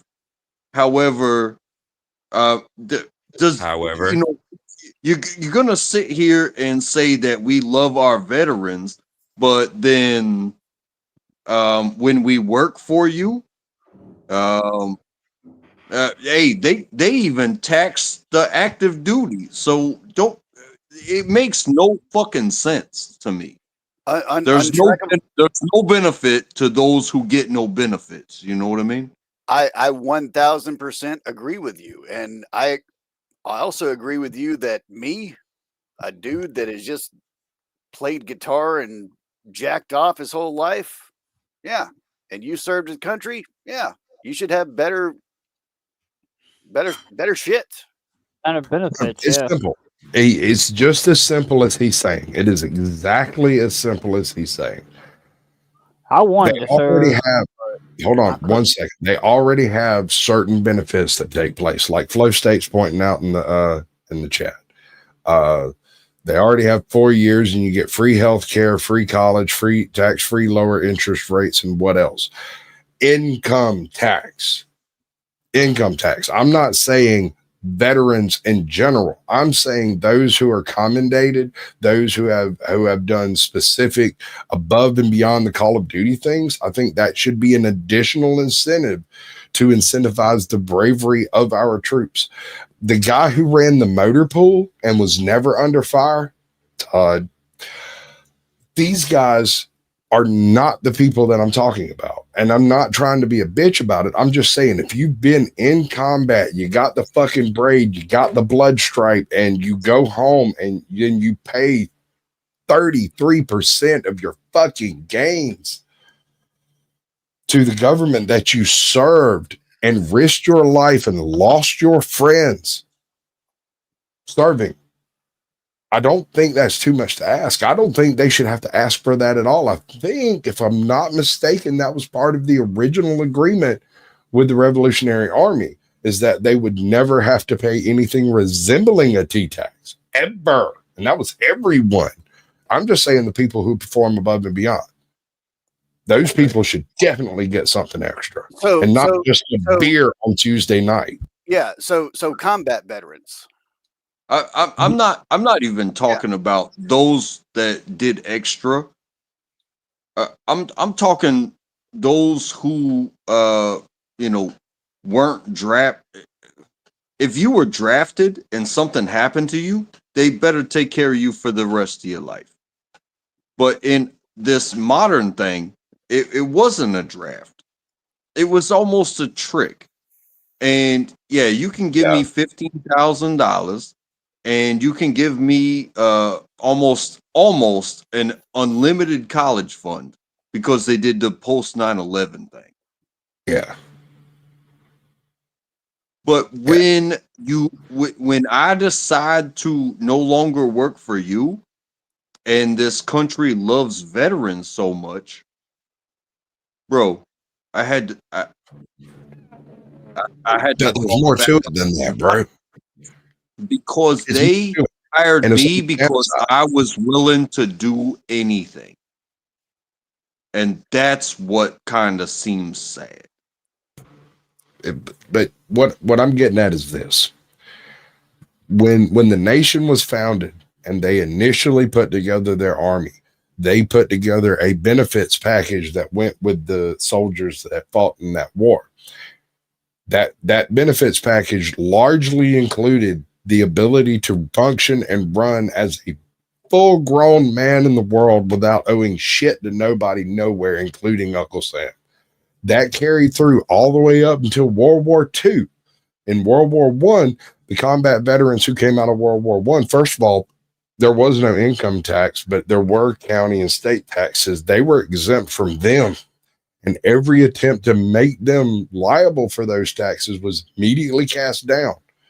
Right? Are there people who are pushing for veterans not having to pay taxes, or if there anyone who's saying that no veterans shouldn't pay taxes? Like, is that what I'm hearing?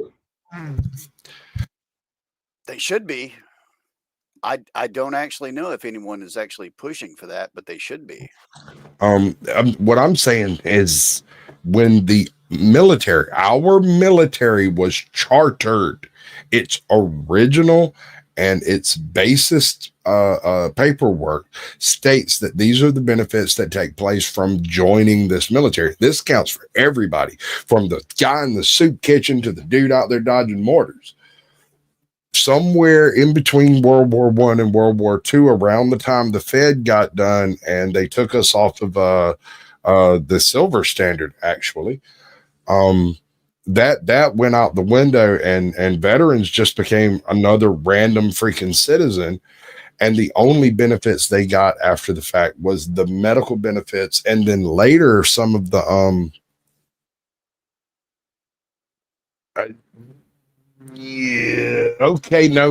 Flo is correct. He is right.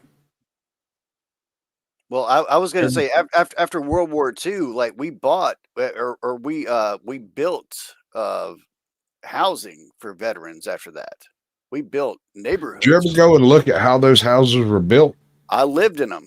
Yeah, right. I lived in one. Who built the house you lived in? No, I have no idea about that. Okay. What happened after World War I was land was granted to various people who had served if requested. After World War II, there was a monetary dividend offered, and certain companies offered a rebate or whatever for utilizing their services, and the Sears housing concept came up. The individuals who got those benefits built those houses, and if they didn't, they hired someone who knew how to do it. That's different from providing. You see what I'm saying? Yeah. I'm right. Okay. Yeah, so while there wasn't technically an income tax federally, there were various taxations, and I can't remember the freaking word right now. I'm a little bit drunk. I done took a bunch of shots. But there were compensations delivered to the county, township, commonwealth, whatever type of parish or whatever you live in. These entities did collect taxes. And you were not on the hook for them if you walked in and laid down your service card and went, I served in the Revolutionary Army. I served in the Civil Army. I served in the Union Army. I served in all the way up until the space between World War I and World War II. At that point in time, when everything became federalized, actually, it was largely right after the Civil War, but it took a little while. When everything became federalized, the federal government decided they wanted your money because you served them. So they took a portion of your payment from your service as taxes as well and called it square, when there was never, ever in the history of the U.S. an income tax, because the federal government is supposed to be funded by tariffs. Yeah, that's how it's written in the paperwork. Amen, tariffs. Amen. Maybe that's something that was a big part of what I was getting at. is like if I volunteer for you to tax my ass and do whatever you say for X amount of time. Well, boy.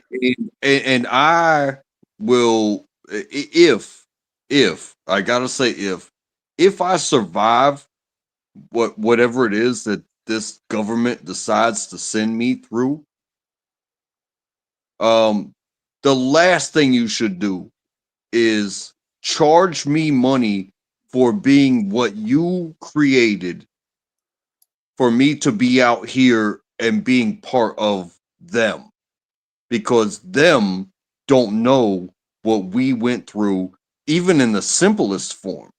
Like, they don't do that for every job. I agree with you. So when we are part of them, hey, the last thing you need to do is take my money away from me, because I'm here for them. But do you know why they do it? No, I don't know. The federal government is protecting itself from especially talented veterans by maintaining them within the tax structure and allowing them to keep track of your earnings. That way, anybody who becomes exceptionally successful gains enough money to maybe attain a following, get a little bit of clout, so to speak. They're already on the books. They're already noted by the federal government, and they can send their Fed boys in to come manage your doings, whatever it is you're doing successfully. You'll end up with a Fed boy attached to you because you are a veteran, and because they know that these people were trained by the federal government to be dangerous to federated systems. So whether it's our government or Afghanistan or Russia or anywhere else, you are more dangerous than your average individual when put on the ground with your own skills at your disposal, because you were trained to be so. Now tie that back into the headline. Taxation. Well, it keeps you on the books. If you weren't taxed, they wouldn't have you as an entity in the ledger. You would be an exempt entity, and they wouldn't be tracking you because you're not worth a dime. So are you an introvert that has capabilities but decides to? I'm an extrovert, sir. Or are you an extrovert that says, "Hey, I have these capabilities. Look at me." That's not how that works. That's not how that works. Whatever capabilities I have, you'll have to interpret from what I do, because I'm not going to tell you, because that's stupid. I read Sun Tzu, sir. Well, then you see what I'm seeing, where you have these quote unquote operators.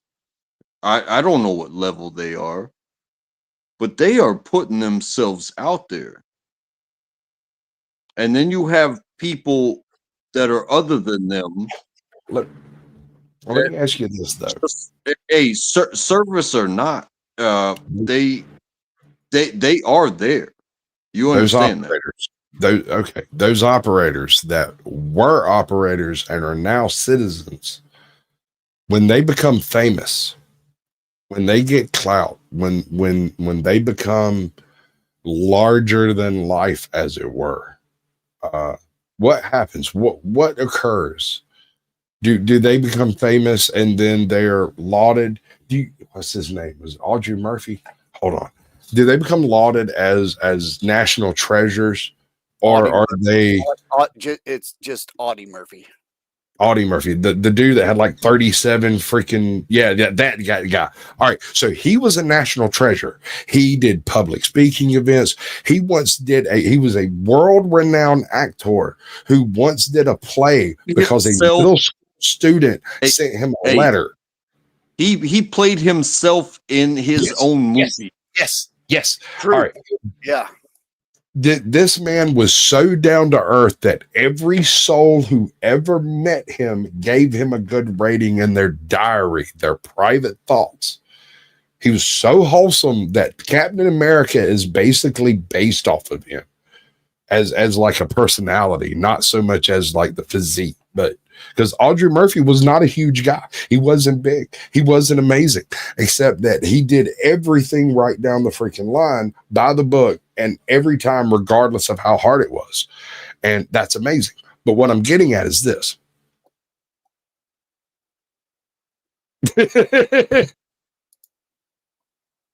Go ahead. Tell me about Audie Murphy.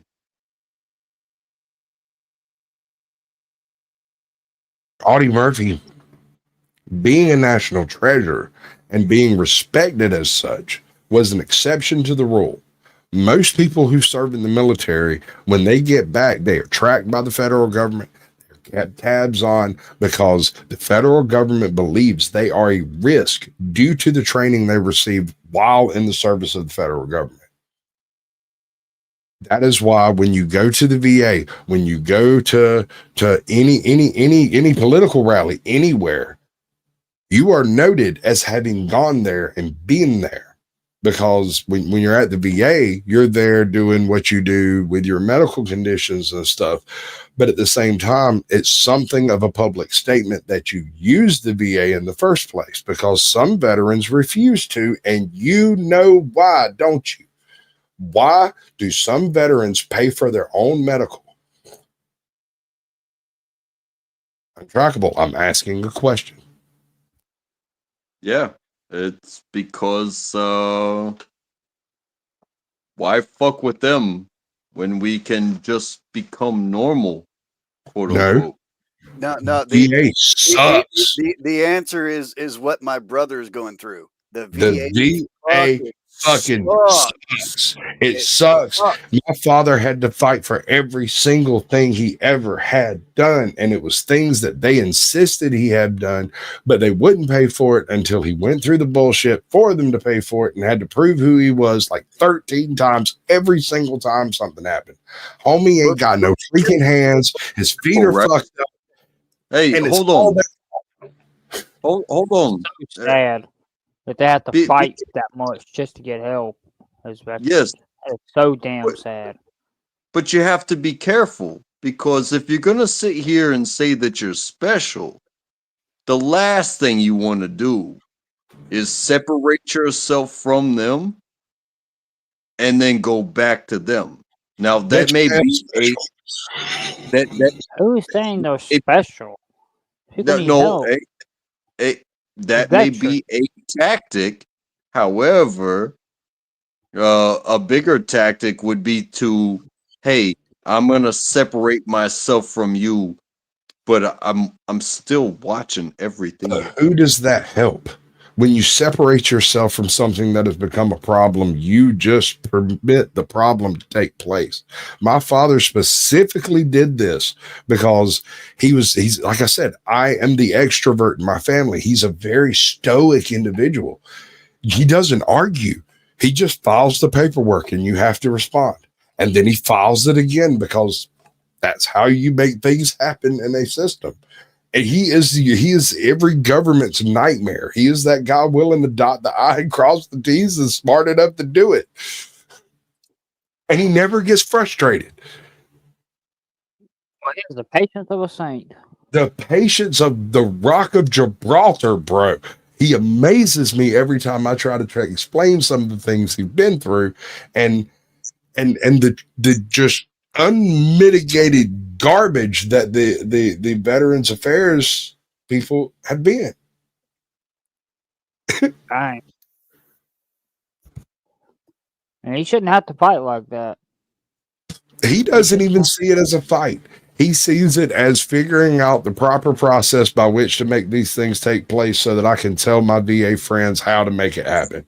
And I cannot do anything but fucking respect that.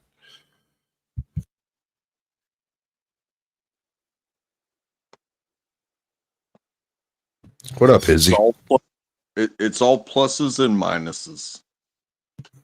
Yeah, I mean, that's okay for a game of 21, and that's fine for a game of draw poker, but do you want to live your life on pluses and minuses?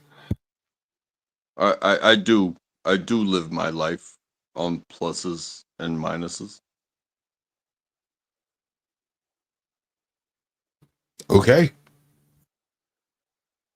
I can accept that and respect it. I mean, if you trip and fall,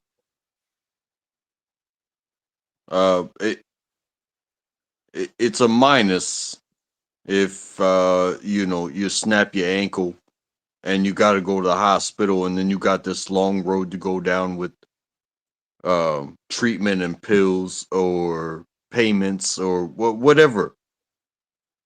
But was it not a plus to learn what you are actually capable of? Sir, you're speaking about character and internal strength. Hey, pluses and minuses. Okay, all right, I'll give that one to you. What weighs more? Does knowing myself weigh more than again, like we said about the depression and the anxiety and the peace? What weighs more? Knowing more about yourself or what just happened? This is a conversation me and Resla have had. It depends on I'm what you not mean. sure. It depends on the Oh, situation as to Arctic what we're claimed as what just happened.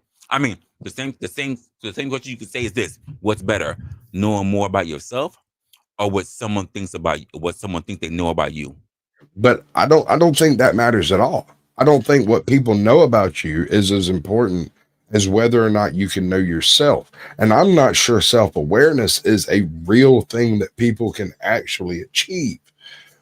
No, sure, How do you, let me ask you this, Resla. How do you learn about yourself? By only spending time with yourself. No, I disagree. When you spend only spending time with yourself, only being the key word, only, you learn nothing except for what you do when you're alone. And that is different from what you do when you are in social situations I hear you, or but in you a stressful situation. You only learn what you yourself are capable of, which means that you also learn what your weaknesses are. Now, the point that even Untrack was saying, what's better for you to know? Is it better that you know yourself, or when I say what others know you? To me, in my mind, it's others knowing you, because the truth of the matter is that there are people who claim what they will and they won't do based on what they know about themselves. But the truth of the matter is other people that help move you into positions, because life is about people. I hear you. But at the same time, I have an autistic attention to detail, and I do not know what I am going to do on a situation I have not considered. Brick, you can come up, but we're gonna gonna close out early. I gotta close the show out early today. I was about to say, Sasquatch, don't bring autism into this. And by the way, have you checked out my channel? Have you checked out Have you my done channel? something? Last time I checked, there was nothing there. Hold on. So you drop the link backstage so I don't have to go find it. Sorry, guys. Sorry. Low blow. But what I'm getting at is no matter how much of yourself you perceive, you will never be aware of what you yourself are actually thinking, because yourself is within the umbrella of your own perceptions. So self-awareness may not actually be a thing you can achieve. You can try, and it is noble to do so, but failure is not the end.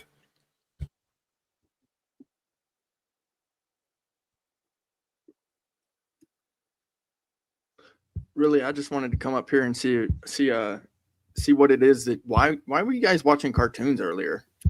No, we were never watching cartoons. Don't you Oh, dare! boy. Don't even try that bullshit with me. Yeah, don't even go there. Don't bite that, Resla. Goose baba. I take it back. I take it back. Resla, you have the patience of a saint, Resla. Remember that. Actually, I like Brandon. I'll sit and talk to him if it's just me, him, and Brick, because Brick's not going to say anything worthwhile. So me, him, and Brick can sit and talk. Brick, I don't think I've ever actually been on panel with you, sir. Good to meet you, sir. I will say that I was profusely annoyed. I know you were, bro, and that's the whole reason I came up here, was to take a little bit of weight off that annoyance. I was so annoyed, and like, if it wasn't for the fact of how things, I would have gone. What the fuck?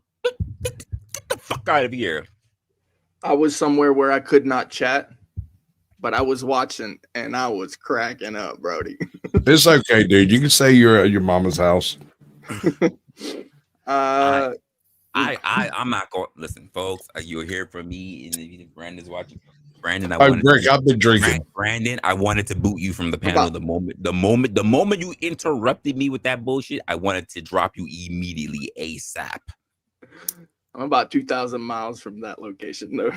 For real. ASAP, sir. I wanted to drop you ASAP with the quickness.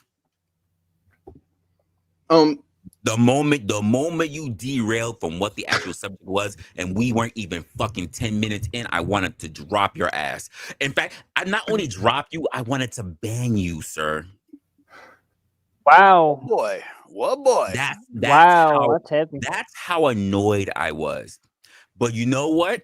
I was in my panel mode, so I said care, mercy, grace. And you But that's not a victory, sir. You didn't make it easy at all. You didn't know it wasn't a big no. And I said, what the fuck? And that's when I got a call. That's when I got the text in the background. I said, oh, that's what the fuck is happening. Oh, I'm being set the fuck up. Okay. Well, the fact that he didn't go through with banning him, that was a victory. No, James. Hear Resla out on this. Hear Resla out on this. This is beautiful. I literally wanted to, and I literally got that text in the background, like, by the way, that guy, he was sent by, and I'm like, oh, really? Oh, so now I know what the fuck this is about. I'm literally being set up right now. Yeah, well, I mean, that's the thing. All right. You remember when we did the interview and I asked you if you'd met Joe Cool yet? Yep. And then later you met Joe Cool. Mm-hmm. So do you understand why that question came up now? Yeah, but Joe Cool has not been bad. Like, but, no, he's not bad unless you're a bitch. If you're a bitch, Joe Cool will cook your ass up like a Christmas goose. Well, here's the thing. Because of your warning, I got to see Joe Cool and got to study him before he even came up here. It didn't help. Oh, it helped. You okay. But listen, there are very few men on this earth that make references that I don't understand from books because I haven't read them. He's done it twice, and I'm fucking impressed. That being said, it's rare I drop a reference he doesn't pick up, and it doesn't matter how esoteric it is, whether he's read that shit or someone talked to him about it. He has a really weird, broad breadth of experience, if not education. I don't know what his education is. All I know is I have a hard time pushing something past him because he's aware of it. And that impresses me. He cornered my ass and basically linguistically beat me to a standstill because I just had not considered the option previously. I don't have any thoughts on it because I haven't considered it. Can I have 5 minutes and get back with you? Because I never thought of that. Probably is the case. As at least here, it hasn't happened yet. To anyone really on the panel here. So, and I pay attention to everyone. No, I have no doubt. Knowing what I know about you, I know that much like me, when something flows, when something comes into your brain, it stays there until it's no longer useful. And if it's not useful and it's still there, you just play with it in the dark while you're trying to go to sleep. Yep. So I've spent 40 years reading everything I can get my hands on. And I don't have a whole lot of physical life experience dealing with people because I largely worked alone. I largely made my own jobs out of things that didn't exist. I'd go talk to people and convince them to build shit that was stupidly freaking complicated and have them pay me a whole shitload to do it. So like, I don't have like Joe's experiences, but Joe gets the references I make from really esoteric bullshit, but not because he's read it necessarily, but because he's had a really deep conversation with someone who has. That's impressive. You want to know where I heard the time has come to that the time has come, the walrus said, to speak of many things. Yes. That is the walrus and the carpenter from, I think in the looking glass, through the looking glass. Do you want to know why I know what you're talking about? That used to play on Saturday mornings before wrestling. Yes, sir, it did. You're correct. The Jabberwocky is a bit of a different one, though. They would never play that shit on Saturday I caught mornings. that one too. I caught that one too. Well, Lewis Carroll is an absolute freaking genius and a pedophile. Well, I didn't need to know that last part, Gary. He Glitter. married his like 15-year-old niece, dude. Like his little cousin. Yes. No, it's a really weird story, and if you actually go and read his biography, you realize that it's not that terribly strange, because she was actually like a third cousin, and they had met when she was a child, and then met again when she was like 16, and he had just gone through a divorce, and they're on like an 18-month cruise or some goddamn shit. I know it's not a good look, but it's not technically illegal or actually anything wrong with it when you actually get to the reality of it. It's just that it sounds really bad to say he married his niece, which is what came out in the papers at the time, and that's what most people quote, when it was actually like a second or third cousin's daughter once removed or something. I don't remember the details exactly, but it's not what is purported. So I don't know if you know it, but also the Wizard of Oz 16. and the Labyrinth, both. Wizard of Oz and the Labyrinth, both. Well, what was that? I'm sorry, I missed the first part. The Wizard of Oz and the Labyrinth are both reference back to Alice in Wonderland. Oh, absolutely. The inspiration. Hell, it would be hard pressed to find a fantasy movie from the early film era, moving picture era, for not to go back to freaking Alice in Wonderland.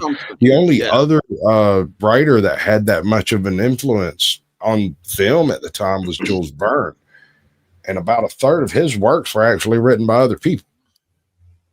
That he found people. This is one wonderful thing about Jules Verne. A lot of people don't realize some of the works that are credited to Jules Verne, he read, and it was some poor broke bartender in Soho wrote the book and submitted it, and it didn't get picked up, but somehow Jules Verne came across it and loved it, and he would sit down and kind of gloss over, do a rewriting of it, changing none of the major details, and then he would submit it under his own name. It would get printed immediately, and he would immediately send all the money to the guy who originally wrote it. That's genius. When you think about it, that's like what every YouTuber everywhere does. I'm sorry, Resla, I apologize. I gotta start throwing it up there, because you're holding me through. So I can't do it all night tonight. I can't do it. Can't do it. So any last thoughts before we start taking off?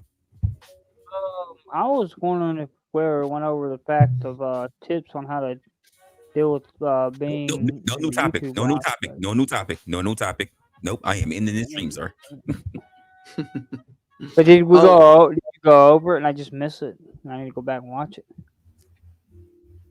Yeah, I wasn't here for the most of the topic. Just quick my summary of that topic specifically for me. I don't consider myself an introvert.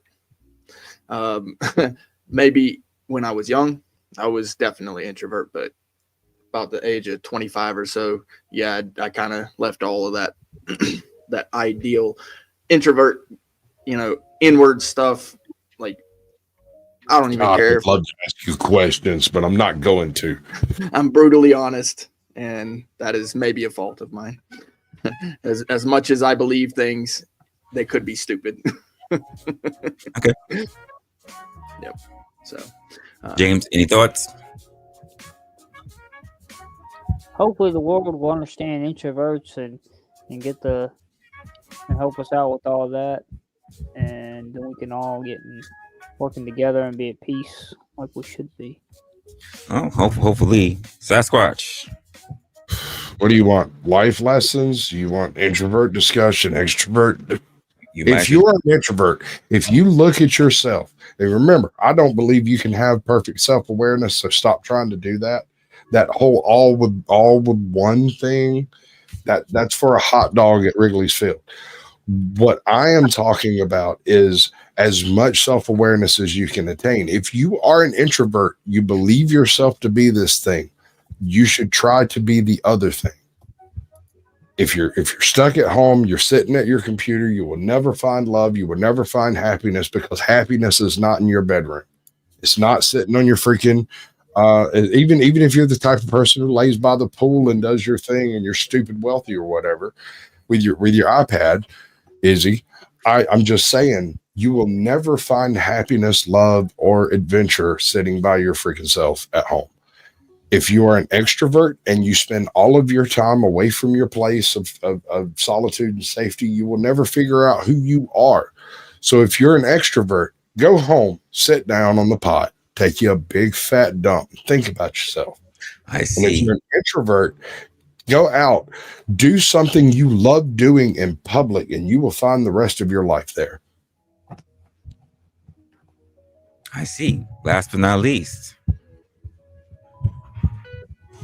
I'm not calling you a hard R, just so I With want the hard R. R. That's Caldy. No, I've enjoyed this immensely, man. This has been for some reason I seem to always join the odd streams for the first streams, and it's been great, man. I love your stuff. You do great stuff, Resla. I appreciate that. I appreciate that. Hopefully, everybody else will understand that, and they'll like it as well. And I'm dropping this for anybody in the back that wants to hang down, but Okay. not to be pimped out. I got you. I will pimp. I have no problem pimping, sir.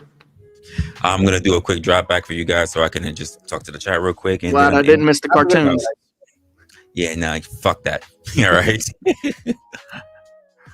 Ah, man, everyone, everyone. Not gonna lie, it's kind of I'm kind of annoyed with the stream. Just some bit. No, I was a lot. I was very much annoyed with the beginning of the stream. I'm not even going freaking front. Anyway, guys, I think we should wrap this up. We talked a little bit about veterans, but we did do a good portion of talking about introverts and extroverts. Thank you for all the panels that actually showed up. For those that did a quick stop by, thank you much as well. Uncle Tom, I hate you for doing what you did. So now I gotta sort that shit out. Anyway, let's wrap it up by doing a quick talk. I think that we've talked pretty much about society's biases when it comes to the unique strengths between introverts and extroverts, but how exactly do we think about changing the narrative? I think it pretty much starts with us at the end of the day. At the end, it begins and it ends with us. And I think that we should stop trying to be someone that we're not. I think you should embrace your side of you that is actually pretty much an introvert. If you want to talk about introversion, you can turn around and say that as well. And I think if you're an extrovert tuning in, take a moment to actually appreciate the quiet ones that are within your life and around you. They're probably observing things that, quite frankly, you've probably missed. And all right, folks, from there, I think we've covered a lot tonight. Sorry, I will not be around for either Friday or even Saturday, as I will be out of the state, spending a little time with some friends, doing a little bit of a road trip. I will see if I can actually have something else set up for you guys for either one of those days or both of those days. If I'm lucky, it depends on how much time I really got tonight, but I got a whole lot of packing to do. With that being said, from quiet leadership to introverted wins, it's clear to say that it all begins with introverts. The idea of being an introvert is not considered a weakness. It's actually pretty much a strength. So next time that you think to call someone too quiet or just smile, just let you know that they have a secret superpower that you're not even paying attention to. And that, quite frankly, if you're too much of an extrovert, you may never understand. Thanks for hanging with me on this particular episode of Opinionated with yours truly. I am your guy, Resla. Stay tuned, of course, to any of the episodes that I have dropping here. If you have not yet, like the video, share, as we are trying to actually raise up a lot of the subs that we have here would like to meet the goal of actually having 1,000. And if you're new here, sub, guys. And I will very much appreciate everything you've done as we try to build this community. Oh man, it's been one of those times. But you know how we like to end it. Keep to yourself, but also keep to your families. And of course, stay opinionated. See you in the next one. Later, y'all.